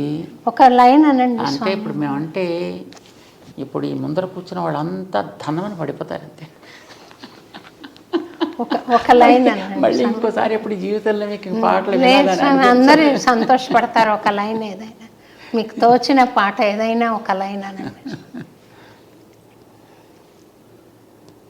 మాకు అలాగా పెద్ద పాటలు, మాకు మాటలు తప్ప పాటల వాళ్ళం కాదు. మీరు పాడారు స్వామి, చాలా అందంగా అనిపించింది. పైన మేము విన్నాము, మాట్లాడుతుంటే కూడా పాడినట్టుగా వస్తుంది స్వామి. అన్నీ ఏదో ఇప్పుడు అదిగో అల్లదిగో శ్రీహరిధామము ఇలా ఏదో అంటుంటాం అంతవరకే తప్ప నిజంగా పాడితే ఇంకా లాభం లేదు. పాడండి స్వామి, ఒక లైన్ అనండి. మాకు అలాంటి కంఠం లేదు. చక్కగా ఉంది స్వామి, పాడండి పాడండి. అలాగే అనండి స్వామి, అనండి. అదిగో అల్లదిగో. గతులన్నీ ఖిలమైన కలియుగమందున గతి ఈతడే చూపే చూపే ఘన గురుదైవము. చాలా మాకు పాడాలని ఉంటుంది కానీ వినడం మీద ఎక్కువ ఇష్టం మాకు, పాడి భయపెట్టడం కంటే. బాగుంది స్వామి, చక్కగా. మీరు చాలా టైం మా కోసం స్పెండ్ చేసి ఈ కార్యక్రమంలో మాకు తెలియని విషయాలు చాలా తెలియజెప్పారు స్వామి. అనేక ధన్యవాదాలు మీకు. పాదాభివందనాలు చెబుతూ నాకు ఒక చిన్న ప్రశ్న ఇంకొకటి మిగిలిపోయింది స్వామి. ఆడవాళ్ళు వేదం చదవచ్చా చదవకూడదా? పుస్తకాలు బజార్లో ప్రింట్ చేసి ఇస్తున్నప్పుడు చదవచ్చా చదవకూడదా అన్న ప్రశ్న ఏమిటి? పైగా బజార్లో ఎవరు కొనుక్కోద్దన్నారు, ఎవరు చదవద్దన్నారు. కనుక చదవచ్చా స్వామి? హాయిగా చదువుకోండి. వేద పఠనం చేయొచ్చా నేర్చుకుని? చదువుకున్నప్పుడు అదే వస్తుంది, అది పఠనమే కదా అది. అంటే కానీ నేను దాని అర్థం మనకేం ఇప్పుడు మంత్రపుష్పం నేనంటే పర్వాలేదా స్వామి? ఒక దాని మీద మనకి గౌరవం ఉండేటప్పుడు ఉమ్. దానికి ఇది నియమము అని చెబితే ఆ నియమం మీద కూడా గౌరవం మనకు ఉండాలి. నాకు వేదం అంటే వల్లమాలిన ఇష్టం అండి, మంచిది. ఆ వేదం తన కోసం ఇది నియమము అని చెప్పినప్పుడు మన నియమాన్ని కూడా ఎందుకు దాన్ని, నీ నియమాన్ని నేను ఒప్పుకోను కానీ నిన్ను నేను ఒప్పుకుంటానంటే దట్స్ ఇర్రిలవెంట్, రైట్? అలానే వేదం అనేటటువంటిది ఒక పద్ధతిలో ఇలా జరపాలి అన్నప్పుడు మనం దాని మీద గౌరవంతో ఆ నియమాన్ని మనం పాటిస్తాం. ఒకటి, మనకి భగవంతుడికి అర్పించడానికి ఒక ఉత్తమమైనటువంటి ప్రార్థన కావాలి అని అంటే ఎంతోమంది మహానుభావులైనటువంటి ఆచార్యులు, పెద్దలు, ఋషులు మనకి ఇచ్చినటువంటి ఉత్తమమైనటువంటి ప్రార్థనలు కావలసినవి ఉన్నాయి. చక్కగా ఏదో ఒకటి చెప్పచ్చు మనం. దానికి ఇది నియమం అని చెప్పినప్పుడు ఆ నియమాన్నే నేను పాడు చేసే నేను నా ఇష్టం వచ్చినట్టు చేస్తానంటే దాని మీద మనకేం గౌరవం ఉన్నట్టు. అంటే నియమానికి కారణం ఏదైనా ఉంది? యూజువల్గా వేదం చదవాలి అని అంటే ఆ చదివేటటువంటి వ్యక్తి యజ్ఞోపవీతధారి అయి ఉండాలి. నెంబర్ 1. 3 పూట్ల సంధ్యావందనం చేయాలి, అగ్ని కార్యాదులు చేయాలి. 3 పూట్ల సంధ్యావందనం చేయడం అనేటటువంటిది మహిళలకి బయలాజికల్గా కుదరదు. వాళ్ళకు ఉండేటువంటి మెన్స్ట్రుయల్ డిస్టర్బెన్సెస్ని బట్టి. It's not a disturbance, it's the phenomenon of the body. దాన్ని బట్టి వాళ్ళకి ఆ 3 దినాలో 4 దినాల్లో సంధ్యావందనం చేసే అవకాశం ఉండదు. మరి సంధ్యావందనం అనేటటువంటిది 3 పూట్ల చేయకపోతే అసలు వాడికి సంధ్యావందనం చేసే యోగ్యత కోల్పోతాడని అంటుంది. మరి వాళ్ళకి ఆ అవకాశం లేదు కనుక వాళ్ళకి అవసరం లేదన్నారు. అవసరం లేదనిపించారు. కారణం వాళ్ళకి సంతానానికి అనేటువంటి ఒక యోగ్యత ఒకటి ఉంది కనుక. వాళ్ళకి అది గొప్ప ప్రివిలేజ్ కదా, అది మగవాడికి ఉందా? వీడు ఎంత ఏడ్చినా ఎంత కొట్టుకున్నా వీడికి అలా సంతానానికి అనేటువంటి యోగ్యత ఎవడిస్తాడు వీడికి? సో ఎవరి ప్రివిలేజెస్ వాళ్ళకు ఉన్నాయి. అవి లోపాలు అని అనడానికి వీల్లేదు.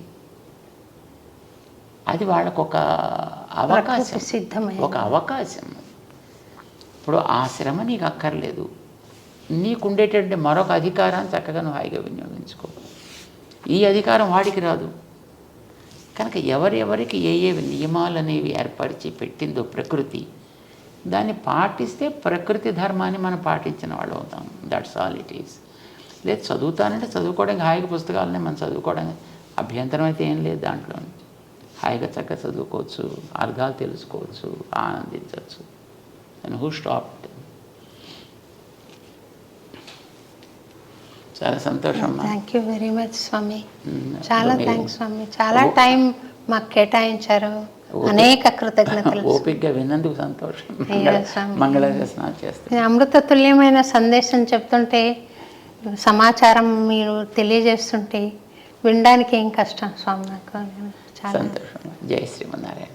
జై Srimannarayana Swami. Thank you very much.